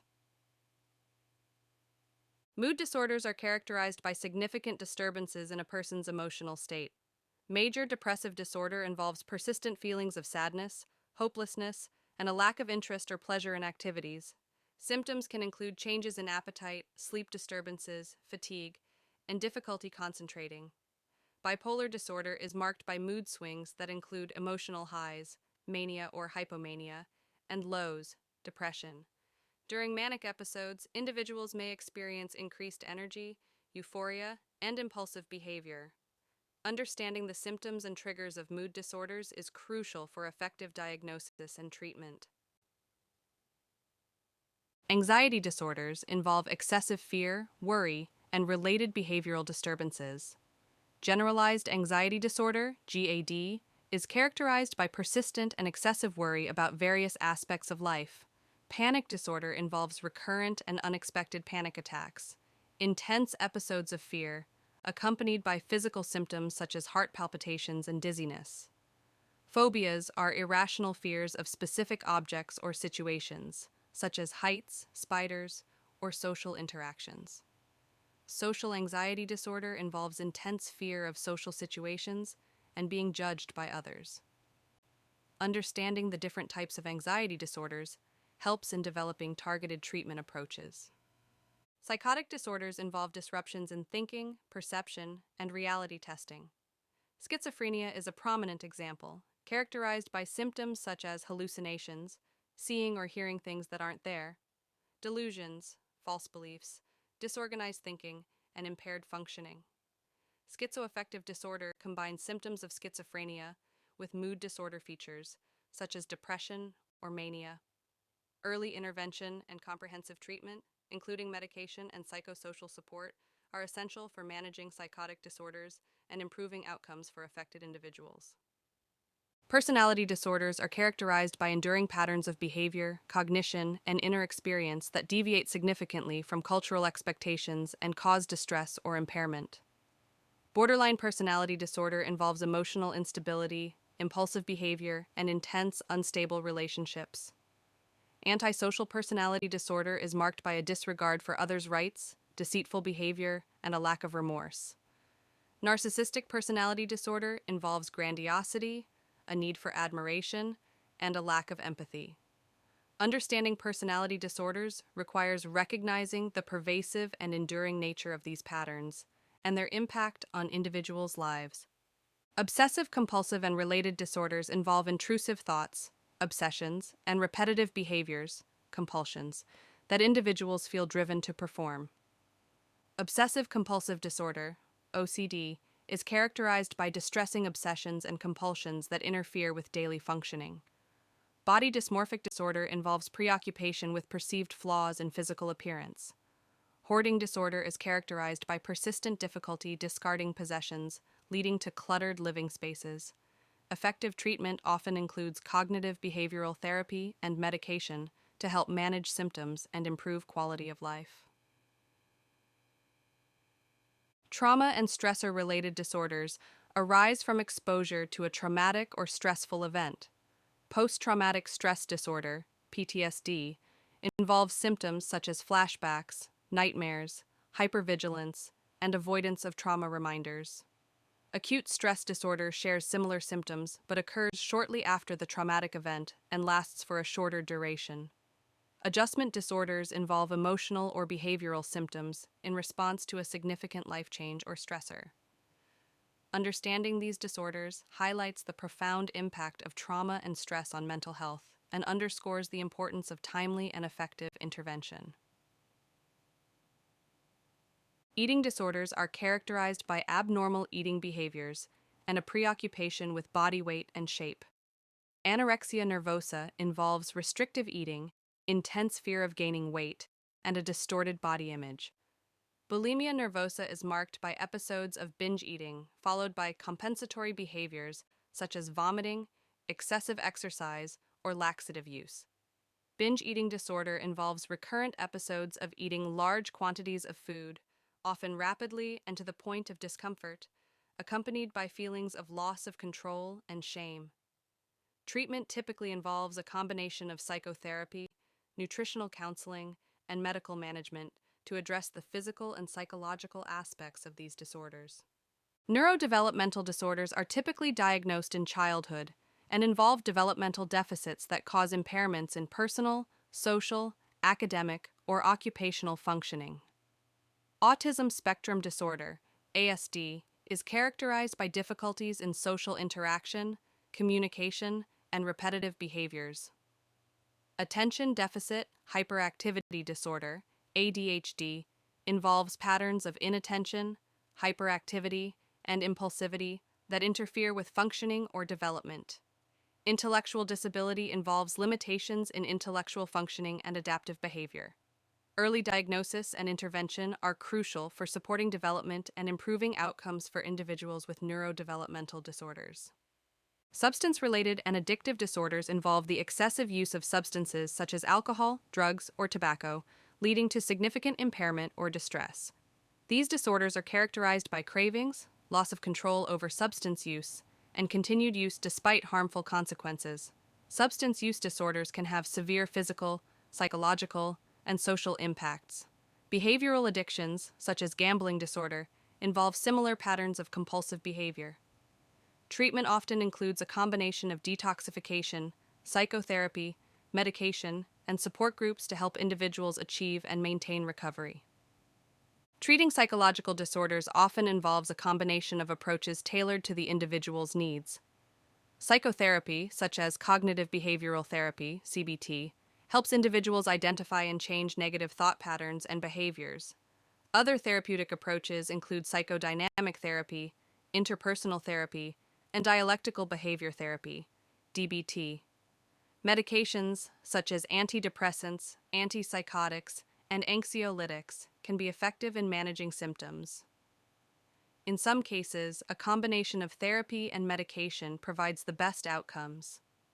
Treatment plans are individualized, aiming to improve overall well-being and functioning. Cognitive behavioral therapy, CBT, is a widely used and effective treatment for various psychological disorders.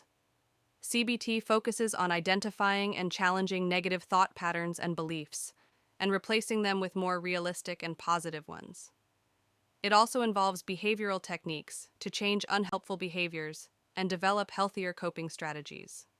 CBT is structured, goal-oriented, and typically short-term, making it a practical approach for treating disorders such as depression, anxiety, PTSD, and OCD. Understanding the principles and techniques of CBT helps in appreciating its effectiveness and application in mental health treatment. Medications can play a crucial role in managing symptoms of psychological disorders. Antidepressants, such as selective serotonin reuptake inhibitors, SSRIs, are commonly used to treat depression and anxiety. Antipsychotic medications help manage symptoms of schizophrenia and other psychotic disorders. Mood stabilizers, such as lithium, are used to treat bipolar disorder, while anxiolytics help reduce anxiety. Medications are often used in conjunction with psychotherapy to provide comprehensive treatment. It is important for individuals to work closely with healthcare providers to find the most effective medication and dosage, and to monitor for side effects. Alternative and complementary therapies can be beneficial in managing psychological disorders alongside traditional treatments. These therapies include practices such as mindfulness meditation, yoga, acupuncture, and biofeedback. Mindfulness-based stress reduction, MBSR, and mindfulness-based cognitive therapy, MBCT, incorporate mindfulness techniques to help individuals manage stress, anxiety, and depression. These approaches focus on enhancing relaxation, reducing stress, and promoting overall well-being. While alternative therapies may not replace traditional treatments, they can complement them and provide additional tools for managing symptoms and improving quality of life. Support systems play a vital role in the treatment and recovery of individuals with psychological disorders. Family, friends, and support groups provide emotional support, practical assistance, and a sense of belonging. Support systems can help individuals adhere to treatment plans, cope with challenges, and maintain motivation. Peer support groups, such as those offered by organizations like the National Alliance on Mental Illness, NAMI, provide opportunities for individuals to connect with others who have similar experiences. Building and maintaining strong support networks is essential for long-term recovery and well-being. Stigma surrounding psychological disorders can be a significant barrier to seeking treatment and support. Stigmatizing attitudes and beliefs can lead to discrimination, social isolation, and reluctance to access mental health services. Addressing stigma involves increasing awareness, education, and understanding about mental health conditions. Promoting open conversations about mental health, sharing personal stories, and advocating for mental health policies can help reduce stigma. Encouraging a culture of acceptance and support is crucial for improving access to care and fostering a supportive environment for individuals with psychological disorders. Prevention and early intervention are key strategies in reducing the impact of psychological disorders. Preventive measures include promoting mental health awareness, providing education on coping skills, and addressing risk factors such as trauma, substance abuse, and social isolation. Early intervention involves identifying and addressing symptoms at the earliest stages, often through screening and assessment in primary care, schools, and community settings. Early treatment can prevent the progression of symptoms, reduce the severity of disorders, and improve long-term outcomes. Investing in prevention and early intervention is essential for promoting mental health and reducing the burden of psychological disorders. Current research in mental health is advancing our understanding of psychological disorders and improving treatment approaches. Studies on the biological, genetic, and environmental factors contributing to mental health conditions are providing insights into their underlying mechanisms. Advances in neuroimaging and biomarkers are enhancing diagnosis and treatment planning. Research on the effectiveness of various therapeutic approaches, including digital and telehealth interventions, is expanding access to care. Emerging trends in personalized medicine aim to tailor treatments to individual needs based on genetic, biological, and psychosocial factors. Staying informed about current research and trends helps practitioners and researchers develop innovative and effective interventions. The future of mental health care holds promise for improved diagnosis, treatment, and support for individuals with psychological disorders. Advances in technology, such as artificial intelligence and machine learning, are enhancing diagnostic accuracy and personalized treatment plans. Digital health platforms and telemedicine are increasing access to mental health services, especially for underserved populations. Integrating mental health care into primary care settings and community services is promoting holistic and coordinated care. Ongoing research and innovation continue to drive progress in understanding and treating psychological disorders, aiming to improve outcomes and quality of life for individuals affected by these conditions. Social psychology studies how individuals behave in social contexts. Group behavior explores how being part of a group influences our actions, decisions, and attitudes. Concepts like conformity, obedience, and groupthink demonstrate the powerful effects of social influence on behavior. Conformity involves changing our behavior to match the norms or behaviors of a group, often driven by a desire for acceptance. Obedience refers to following orders or directives from an authority figure, as famously demonstrated in Milgram's obedience experiments. Groupthink occurs when a desire for harmony within a group leads to poor decision-making. Understanding these dynamics helps us navigate our social world more effectively and make more informed decisions. Interpersonal relationships are central to our lives. They include friendships, romantic relationships, and family bonds. Factors such as attraction, communication, and social support play crucial roles in forming and maintaining these relationships. Attraction can be influenced by physical appearance, similarity, and proximity. Effective communication is essential for resolving conflicts and building trust. Social support provides emotional, informational, and practical assistance, helping individuals cope with stress and enhancing well-being. Studying interpersonal dynamics helps us understand the complexities of human connection and improve our relationships. Social influence encompasses the ways in which individuals change their behavior to meet the demands of a social environment. This can occur through conformity, compliance, and obedience. Compliance involves changing behavior in response to a direct request, while conformity involves aligning behaviors and beliefs with those of a group.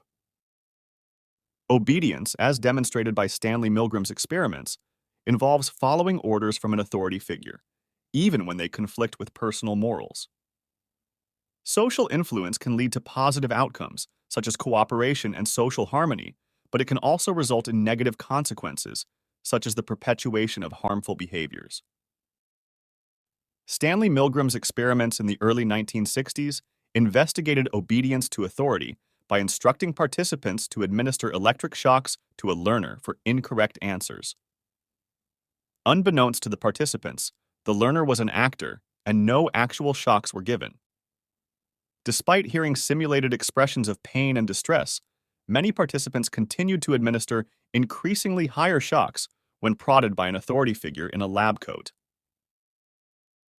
The study revealed that a significant majority of individuals would obey authority figures even when it conflicted with their personal morals, highlighting the powerful influence of authority on human behavior and raising important ethical questions about psychological research methods. Attitudes are evaluations of people, objects, or ideas, and they influence our thoughts and behaviors. Attitudes are formed through experiences, social influences, and cognitive processes. Persuasion is the process of changing someone's attitude or behavior through communication. The elaboration likelihood model, ELM, explains that persuasion can occur through two routes: the central route, which involves careful consideration of arguments, and the peripheral route, which relies on superficial cues, such as the attractiveness of the speaker. Understanding how attitudes are formed and how persuasion works helps us recognize the influence of media, advertising, and social interactions on our beliefs and behaviors. Prejudice is a negative attitude toward a group and its members, while discrimination is the behavior that results from such attitudes. Stereotypes are generalized beliefs about a group that can lead to prejudice. Prejudice and discrimination can be based on race, gender, age, religion, and other factors, leading to social inequality and conflict. Understanding the causes and consequences of prejudice, such as socialization, in-group bias, and economic competition, helps us develop strategies to reduce prejudice and promote social justice. Interventions such as intergroup contact, education, and promoting empathy can help mitigate prejudice and foster more inclusive communities. Social cognition involves the processes by which people perceive, interpret, and remember information about themselves and others. This includes understanding how we form impressions of others, attribute causes to behaviors, and make judgments about social situations. Attribution theory explains how we infer the causes of others' behavior, distinguishing between internal, dispositional, and external, situational attributions.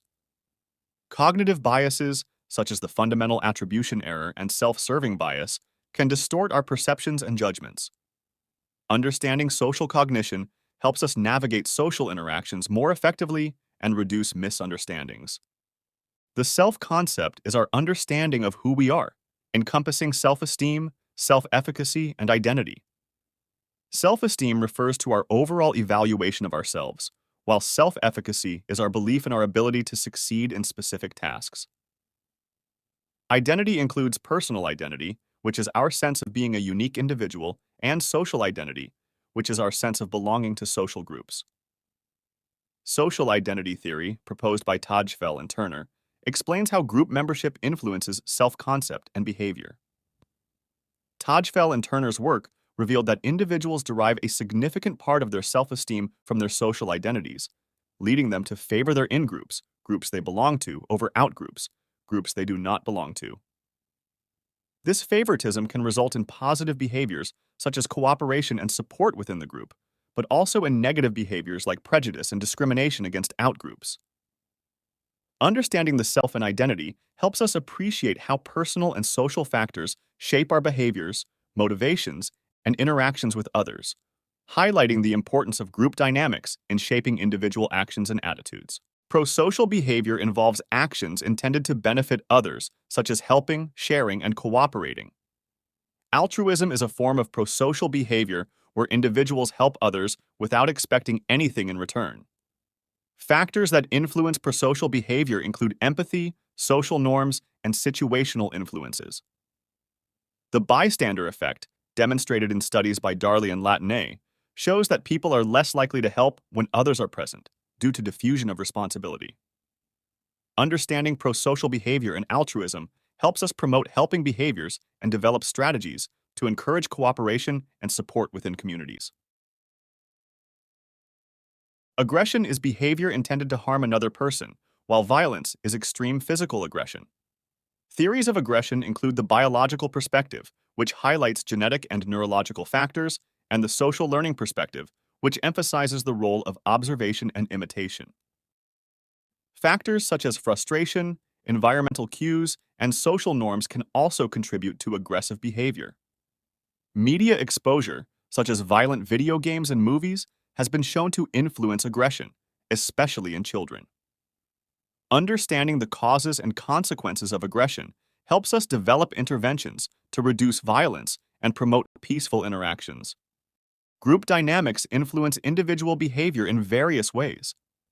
Social facilitation refers to improved performance on simple tasks in the presence of others, while social loafing involves reduced effort when working in a group. Group polarization occurs when group discussions lead to more extreme positions, and groupthink involves poor decision-making due to a desire for group harmony. De-individuation, where individuals lose self-awareness and self-restraint in group settings, can lead to behaviors they might not exhibit alone. Understanding these dynamics helps us recognize the power of group influence and develop strategies to enhance group decision-making and performance. Leadership involves guiding and influencing others toward achieving goals. Different leadership styles, such as transformational, transactional, and laissez-faire, have distinct impacts on group dynamics and outcomes. Transformational leaders inspire and motivate followers by creating a vision and fostering a sense of purpose. Transactional leaders focus on exchanges, rewarding performance, and correcting deviations. Laissez-faire leaders take a hands-off approach, allowing group members to make decisions. Effective leadership depends on the context and the needs of the group. Understanding leadership and influence helps us identify and develop effective leaders in various settings. Social change involves the transformation of cultural, social, and political institutions over time. Social influence plays a critical role in driving social change through mechanisms such as persuasion, social movements, and collective action. Social movements, such as the civil rights movement and environmental activism, mobilize individuals and groups to advocate for change. Minority influence, where a smaller segment of society challenges the status quo, can lead to significant shifts in attitudes and behaviors. Understanding the processes of social change and influence helps us appreciate how societies evolve and how individuals can contribute to positive change. Culture shapes our behaviors, attitudes, and perceptions. Individualistic cultures, such as those in the United States and Western Europe, emphasize personal achievement and independence. Collectivist cultures, such as those in East Asia, prioritize group harmony and interdependence. Cultural norms and values influence social behaviors, such as conformity, communication styles, and conflict resolution. Cross-cultural research helps us understand the diversity of human behavior and the importance of cultural context in shaping psychological processes. Appreciating cultural influences on behavior enhances our ability to interact effectively in a globalized world. Social psychology has practical applications in various fields, including health, education, business, and criminal justice. In health, social psychology principles are used to promote healthy behaviors, such as exercise and smoking cessation, through interventions and public health campaigns. In education, understanding social dynamics helps improve classroom interactions and student engagement. In business, social psychology informs leadership, teamwork, and marketing strategies. In criminal justice, it aids in understanding factors that influence juror decision-making and eyewitness testimony. Applying social psychology principles helps address real-world issues and improve individual and societal well-being. Current research in social psychology explores diverse topics, from the impact of technology on social interactions to the role of social identity in intergroup relations. Emerging trends include the study of social media's influence on self-esteem and relationships, the psychological effects of globalization, and the impact of climate change on social behavior. Advances in neuroscience are shedding light on the biological underpinnings of social behavior. Understanding current research and trends helps us stay informed about the evolving landscape of social psychology and its implications for addressing contemporary social challenges. Applied psychology involves using psychological principles to solve practical problems in various fields, such as education, health, business, and sports. For instance, in education, psychology helps develop effective teaching methods that cater to different learning styles and improve student engagement. In health, it promotes mental well-being by addressing issues such as stress, anxiety, and depression through therapeutic interventions and preventive measures. In business, psychology enhances workplace productivity and employee satisfaction by optimizing organizational structures and leadership styles. In sports, it improves athletic performance and mental resilience through techniques like visualization and goal setting. Understanding applied psychology allows us to use psychological knowledge to enhance our daily lives and address real-world challenges. Educational psychology focuses on how people learn and the best practices for teaching. It involves understanding the cognitive, emotional, and social processes that influence learning. Educational psychologists develop instructional strategies, design educational materials, and assess learning outcomes to improve educational practices. They study topics such as motivation, learning styles, classroom management, and the impact of technology on education. By applying psychological principles, educational psychologists help create supportive and effective learning environments that foster student achievement and well-being. Clinical psychology involves assessing, diagnosing, and treating psychological disorders and mental health issues. Clinical psychologists use various therapeutic approaches, such as cognitive behavioral therapy, CBT, psychodynamic therapy, and humanistic therapy, to help individuals manage and overcome mental health challenges. They work in diverse settings, including hospitals, private practices, and community mental health centers. Clinical psychologists also conduct research to develop new treatments and improve existing ones. Their work is crucial in promoting mental health, reducing psychological distress, and enhancing the overall quality of life for individuals. Health psychology examines how psychological factors influence physical health and well-being. Health psychologists study the effects of stress, behavior, and lifestyle on health, and develop interventions to promote healthy behaviors. They work on issues such as smoking cessation, weight management, chronic disease management, and adherence to medical treatments. Health psychologists also investigate the psychological impact of illness and injury, helping individuals cope with medical conditions and improve their quality of life. By integrating psychological principles with healthcare, health psychologists contribute to the prevention and treatment of health problems. Industrial organizational, IO psychology, applies psychological principles to the workplace. IO psychologists focus on improving employee performance, job satisfaction, and organizational effectiveness. They study topics such as recruitment, selection, training, leadership, and work-life balance. IO psychologists also design assessment tools, develop training programs, and implement organizational change initiatives. Their work helps create healthier and more productive work environments, benefiting both employees and employers. By applying psychological insights to business practices, IO psychologists enhance organizational success and employee well-being. Forensic psychology involves applying psychological principles to legal and criminal justice systems. Forensic psychologists assess individuals involved in legal cases, such as defendants, victims, and witnesses, to provide expert testimony and inform legal decisions. They conduct evaluations for competency to stand trial, risk assessments, and criminal profiling.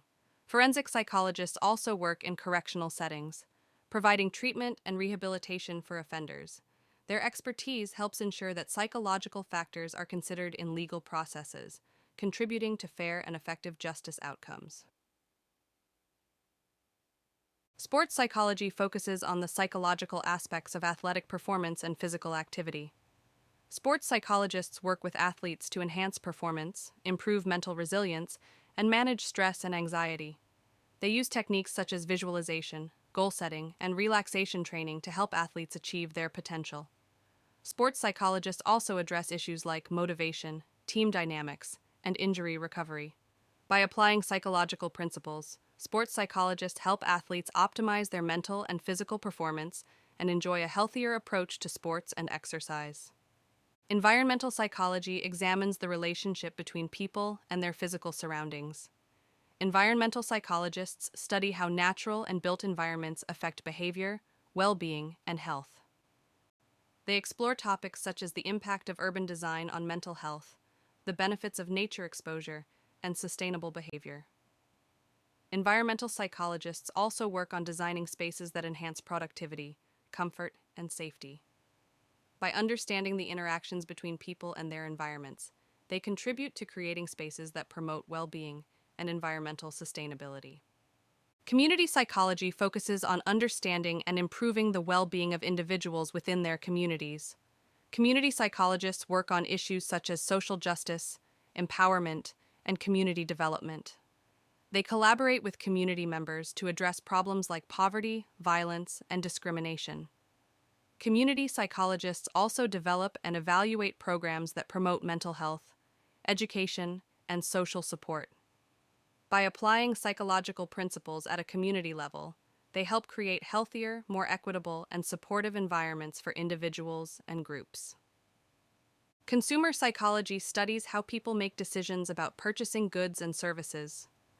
Consumer psychologists explore factors such as motivation, perception, and attitudes that influence buying behavior.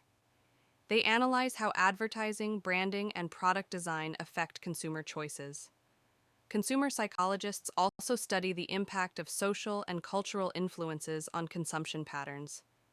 By understanding consumer behavior, they help businesses develop effective marketing strategies and create products that meet consumer needs.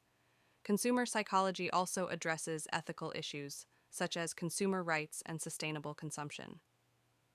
Rehabilitation psychology focuses on helping individuals with disabilities and chronic health conditions achieve optimal functioning and well-being. Rehabilitation psychologists work with patients recovering from injuries, surgeries, or illnesses, as well as those with long-term disabilities. They provide psychological assessment, therapy, and support to help individuals cope with physical limitations, pain, and lifestyle changes. Rehabilitation psychologists collaborate with medical professionals to create comprehensive treatment plans that address both physical and psychological needs. Their work is essential in promoting recovery, independence, and quality of life for individuals with disabilities. Human factors and ergonomics involve designing systems, products, and environments that optimize human performance and safety. Psychologists in this field study how people interact with technology, machinery, and workspaces to improve usability and reduce errors. They apply principles of cognitive psychology, perception, and biomechanics to design user-friendly interfaces, workstations, and tools. Human factors psychologists also address issues such as workplace safety, product design, and human-computer interaction. By enhancing the compatibility between people and their environments, they contribute to improved efficiency, safety, and satisfaction. Positive psychology focuses on the study of human strengths, well-being, and flourishing. This field emphasizes factors that contribute to a fulfilling and meaningful life, such as happiness, resilience, and personal growth. Positive psychologists develop interventions to enhance positive emotions, engagement, relationships, and achievements. They study topics like gratitude, mindfulness, and strengths-based approaches to well-being. By promoting positive mental health and well-being, positive psychology helps individuals and communities thrive and achieve their full potential. Military psychology involves applying psychological principles to military contexts. Military psychologists work with service members and veterans to address mental health issues, such as PTSD, anxiety, and depression. They provide assessment, therapy, and support for individuals and families affected by military service. Military psychologists also contribute to areas such as personnel selection, training, and performance enhancement. Their work helps improve the mental health and operational effectiveness of military personnel, supporting their well-being and readiness for duty. The intersection of technology and psychology explores how digital tools and platforms impact mental health and behavior. Psychologists study the effects of social media, virtual reality, and online communication on well-being and social interactions. They develop digital interventions, such as apps and online therapy, to enhance mental health care accessibility and effectiveness. Research in this field addresses issues like cyberbullying, digital addiction, and the digital divide.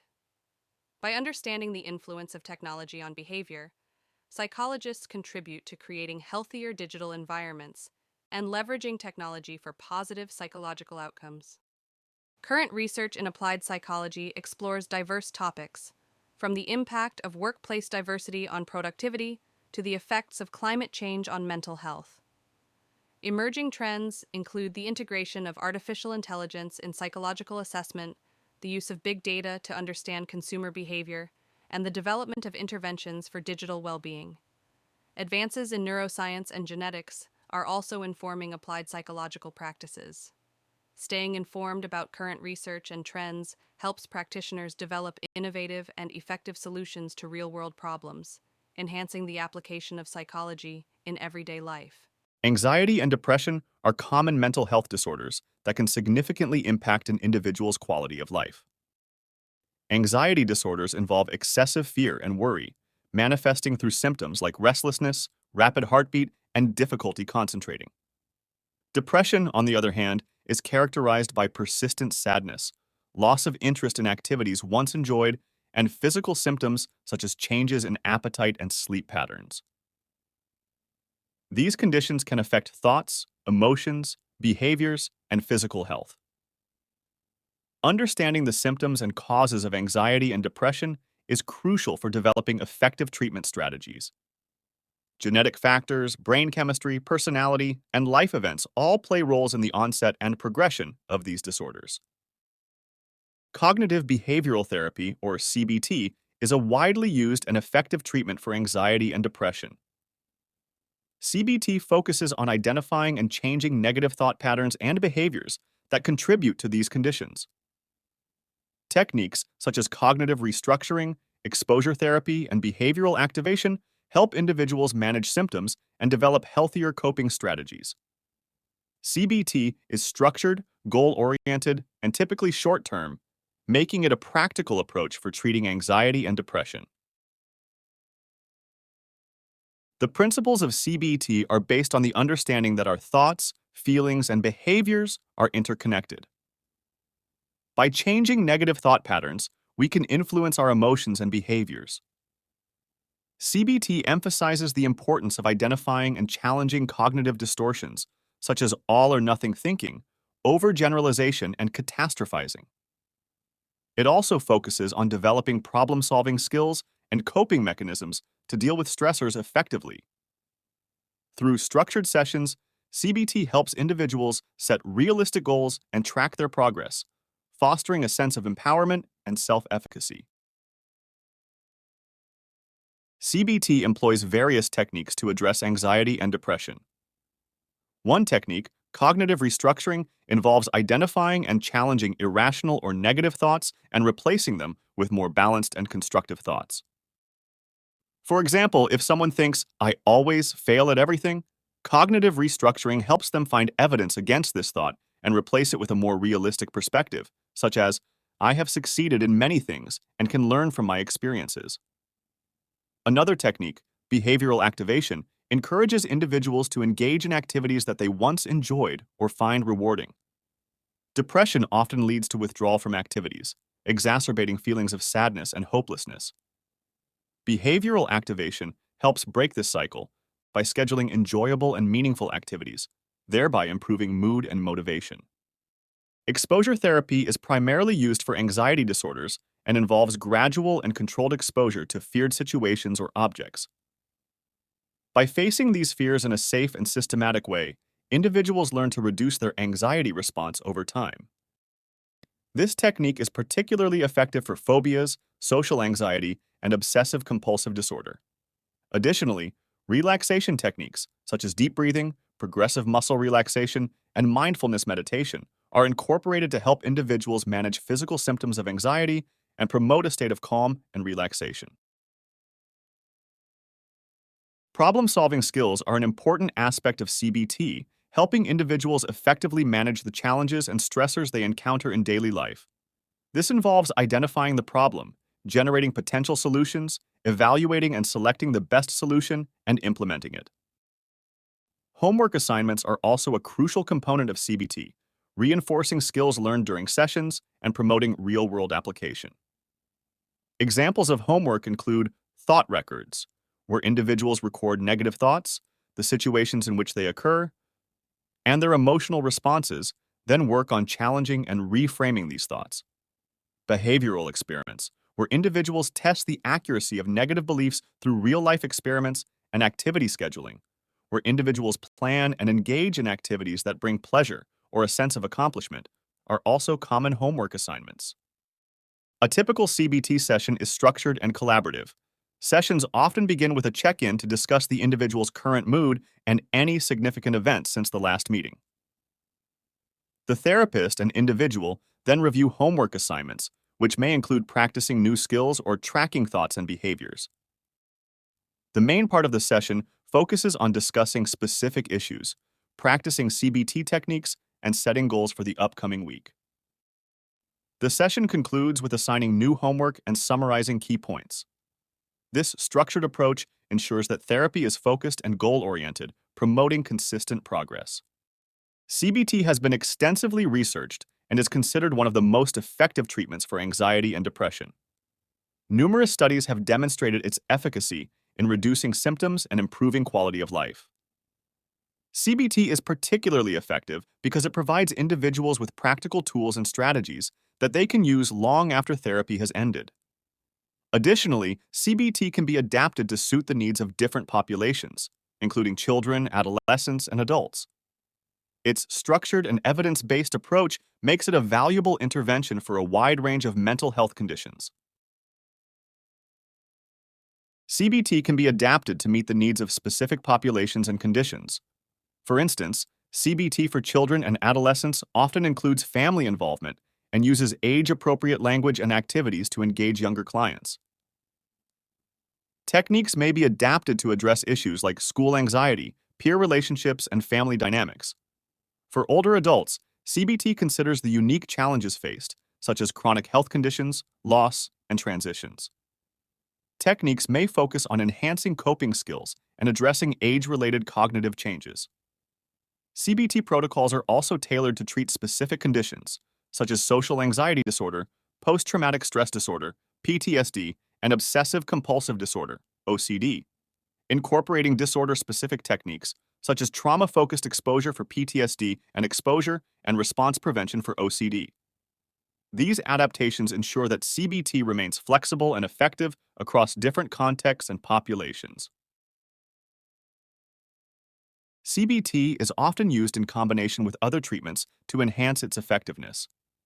For example, combining CBT with pharmacotherapy, such as antidepressants or anxiolytics, can be particularly effective for individuals with severe symptoms. Medication can help stabilize mood and reduce symptoms, making it easier for individuals to engage in and benefit from CBT. Integrating mindfulness techniques with CBT, as seen in mindfulness-based cognitive therapy, MBCT, can help individuals develop greater awareness and acceptance of their thoughts and feelings, reducing the likelihood of relapse. CBT can also be delivered in a group setting, providing additional support and opportunities for individuals to learn from each other's experiences. Group CBT can be particularly beneficial for conditions like social anxiety and depression. Combining CBT with other treatments allows for a comprehensive and personalized approach to managing anxiety and depression. While CBT is highly effective, some individuals may face barriers to accessing or benefiting from this treatment. Common barriers include stigma, which can prevent individuals from seeking mental health treatment due to fear of being judged. Promoting mental health awareness and normalizing therapy can help reduce stigma. Geographic, financial, or logistical challenges can also make it difficult for individuals to attend therapy sessions. Offering teletherapy and sliding scale fees can increase accessibility. Additionally, individuals with severe depression or anxiety may struggle with motivation to engage in therapy. Building a strong therapeutic alliance, setting achievable goals, and using motivational interviewing techniques can help enhance motivation. Addressing these barriers ensures that more individuals can benefit from the transformative potential of CBT. Medications can play a crucial role in managing symptoms of anxiety and depression. Antidepressants, such as selective serotonin reuptake inhibitors, SREs, like fluoxetine and sertraline, and serotonin norepinephrine reuptake inhibitors, SNRIs, like venlafaxine, help regulate mood by affecting neurotransmitters in the brain. Anxiolytics, such as benzodiazepines like diazepam and lorazepam, are used to reduce anxiety symptoms, but are typically prescribed for short-term use due to their potential for dependence. It is important for individuals to work closely with healthcare providers to find the most effective medication and dosage and to monitor for side effects. Medications are often used in conjunction with psychotherapy for comprehensive treatment. Lifestyle interventions can complement traditional treatments for anxiety and depression. Regular physical exercise, such as aerobic activities and yoga, has been shown to improve mood and reduce anxiety by releasing endorphins and promoting neural growth. A balanced diet, rich in nutrients like omega-3 fatty acids, vitamins, and minerals, supports brain health and overall well-being. Adequate sleep is crucial, as poor sleep can exacerbate symptoms of anxiety and depression. Stress management techniques, such as mindfulness meditation, progressive muscle relaxation, and deep breathing exercises, help reduce stress and improve emotional regulation. Social support from family, friends, and support groups provides emotional assistance and reduces feelings of isolation. Integrating these lifestyle changes can enhance overall treatment outcomes, promoting a holistic approach to mental health care. In addition to conventional treatments, alternative and complementary therapies can be beneficial for individuals with anxiety and depression. Mindfulness-based stress reduction, MBSR, and mindfulness-based cognitive therapy, MBCT, integrate mindfulness practices to help individuals become more aware of their thoughts and feelings without judgment. Acupuncture, which involves the insertion of thin needles into specific points on the body, has been shown to reduce anxiety and improve mood. Herbal supplements, such as St. John's wort and valerian root, are sometimes used to alleviate symptoms, though it is important to consult with a healthcare provider before starting any herbal treatments.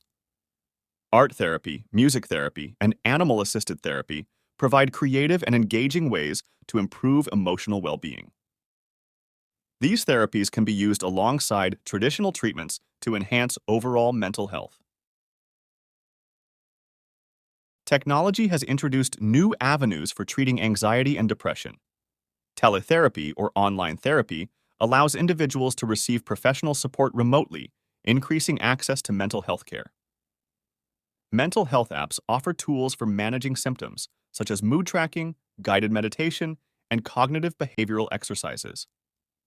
Virtual reality therapy is emerging as a promising treatment, using immersive environments to help individuals confront and manage anxiety-inducing situations in a controlled setting. Online support groups and forums provide platforms for sharing experiences and receiving peer support. While these technological interventions can be highly effective, it is important to ensure they are evidence-based and used responsibly as part of a comprehensive treatment plan. Family and community support play a vital role in the treatment and recovery of individuals with anxiety and depression. Involving family members in therapy can help them understand the individual's experiences and learn ways to provide effective support. Family therapy addresses communication issues, conflict, and relationship dynamics that may contribute to or result from mental health conditions. Community resources, such as support groups, recreational programs, and mental health organizations, offer additional support and opportunities for social engagement. Building a strong support network can enhance treatment outcomes, reduce feelings of isolation, and promote long-term recovery and well-being. Preventive measures and mental health promotion are essential for reducing the prevalence and impact of anxiety and depression. By taking proactive steps, we can create environments that support mental well-being and reduce the likelihood of mental health issues developing or worsening. One key strategy is the implementation of early intervention programs in schools and workplaces. These programs play a crucial role in identifying individuals at risk and providing support before symptoms escalate. In schools, mental health programs can teach students essential coping skills, resilience, and emotional regulation. These programs equip students to handle stress effectively and prevent the development of more serious mental health issues. By integrating mental health education into the curriculum, schools can create a supportive environment where students feel safe discussing their mental health concerns. Workplace wellness programs are equally important. These programs can offer resources such as stress management workshops, employee assistance programs, and mental health screenings. Providing these resources supports employees' mental well-being and productivity. When workplaces prioritize mental health, they create a positive and supportive atmosphere that can reduce stress and improve overall job satisfaction. Public health campaigns that raise awareness about mental health and reduce stigma are also vital. These campaigns can educate the public about the signs and symptoms of anxiety and depression, encouraging individuals to seek help without fear of judgment. By normalizing conversations about mental health, these campaigns help to break down barriers and promote early intervention and treatment. Public health messages can reach a wide audience through various media channels, making mental health information accessible to everyone. Promoting mental health literacy is another important strategy. Mental health literacy involves understanding how to maintain good mental health, recognizing the signs of mental health issues, and knowing when and where to seek help. Educational programs that increase mental health literacy can empower individuals to take proactive steps to manage their mental health and support others in doing the same. Schools, workplaces, and community organizations can all play a role in enhancing mental health literacy through workshops, seminars, and informational materials. Implementing policies that support work-life balance, provide access to mental health services, and promote social inclusion can create environments that foster mental well-being. For instance, policies that encourage flexible work hours and remote work options can help individuals balance their professional and personal lives, reducing stress and improving overall well-being. Ensuring access to affordable mental health care and integrating mental health services into primary care can make it easier for individuals to receive the support they need. Health insurance policies should include comprehensive mental health coverage to remove financial barriers to accessing care. Social inclusion initiatives, such as community building activities and programs that promote diversity and inclusion, can help reduce feelings of isolation and foster a sense of belonging. These initiatives can create supportive communities where individuals feel connected and valued, which is essential for mental health. Activities like community festivals, support groups, and volunteer opportunities can strengthen social ties and provide a network of support. By prioritizing prevention and mental health promotion, we can improve overall public health and reduce the burden of mental health disorders. Investing in preventive measures and promoting mental health literacy not only enhances individual well-being, but also benefits society as a whole by reducing healthcare costs and improving productivity and quality of life. When we take a proactive approach to mental health, we create a healthier, more resilient community where everyone has the opportunity to thrive. Taking care of your own mental health is just as important as supporting others. In our busy lives, it can be easy to overlook our own well-being, but self-care is crucial for maintaining mental health and resilience. Making self-care a priority can help you navigate life's challenges more effectively and maintain a positive outlook. Start by making time for activities that you enjoy and that help you relax. This could be anything from reading a book, going for a walk, practicing a hobby, or spending time with loved ones. Engaging in activities that bring you joy and relaxation can help reduce stress and improve your overall mood.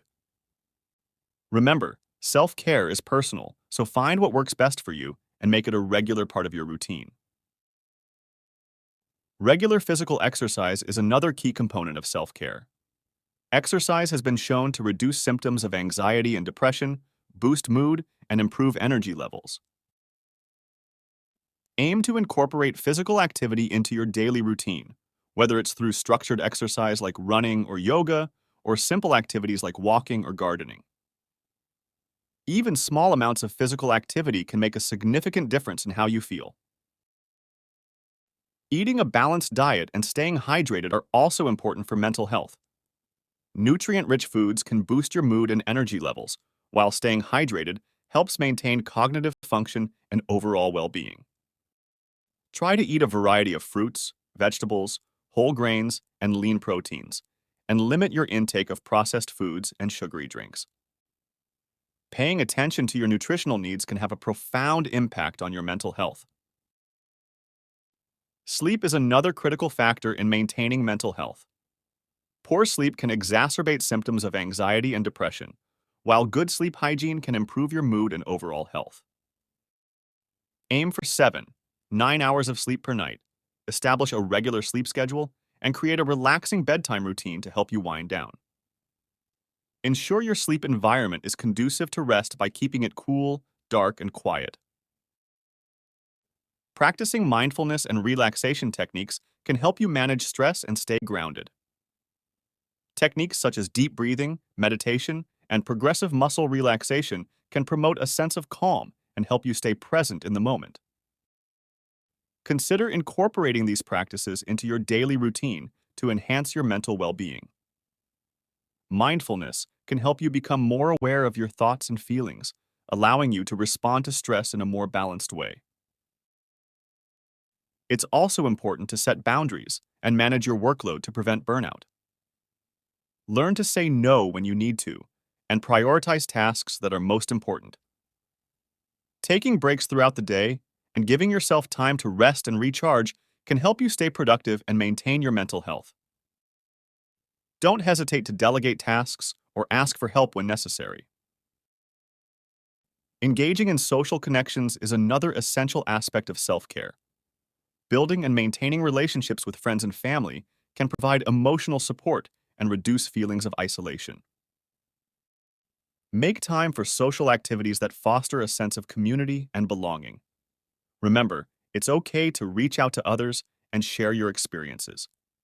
Social support is a powerful tool for maintaining mental health. Finally, don't hesitate to seek help if you're struggling with your mental health. Talking to a trusted friend or family member can provide support, but professional help may be necessary if you're experiencing significant distress. Therapists, counselors, and mental health professionals can offer guidance and treatment to help you manage your symptoms and improve your well-being. Seeking help is a sign of strength, not weakness, and can lead to valuable insights and strategies for coping with life's challenges. Taking care of yourself is not a luxury, but a necessity. By prioritizing your own mental health, you can improve your resilience, enhance your quality of life, and be better equipped to support those around you. Remember, self-care is a continuous process, and making it a regular part of your routine can have lasting benefits for your mental and emotional well-being. Invest in yourself, and you will see the positive effects ripple through all areas of your life.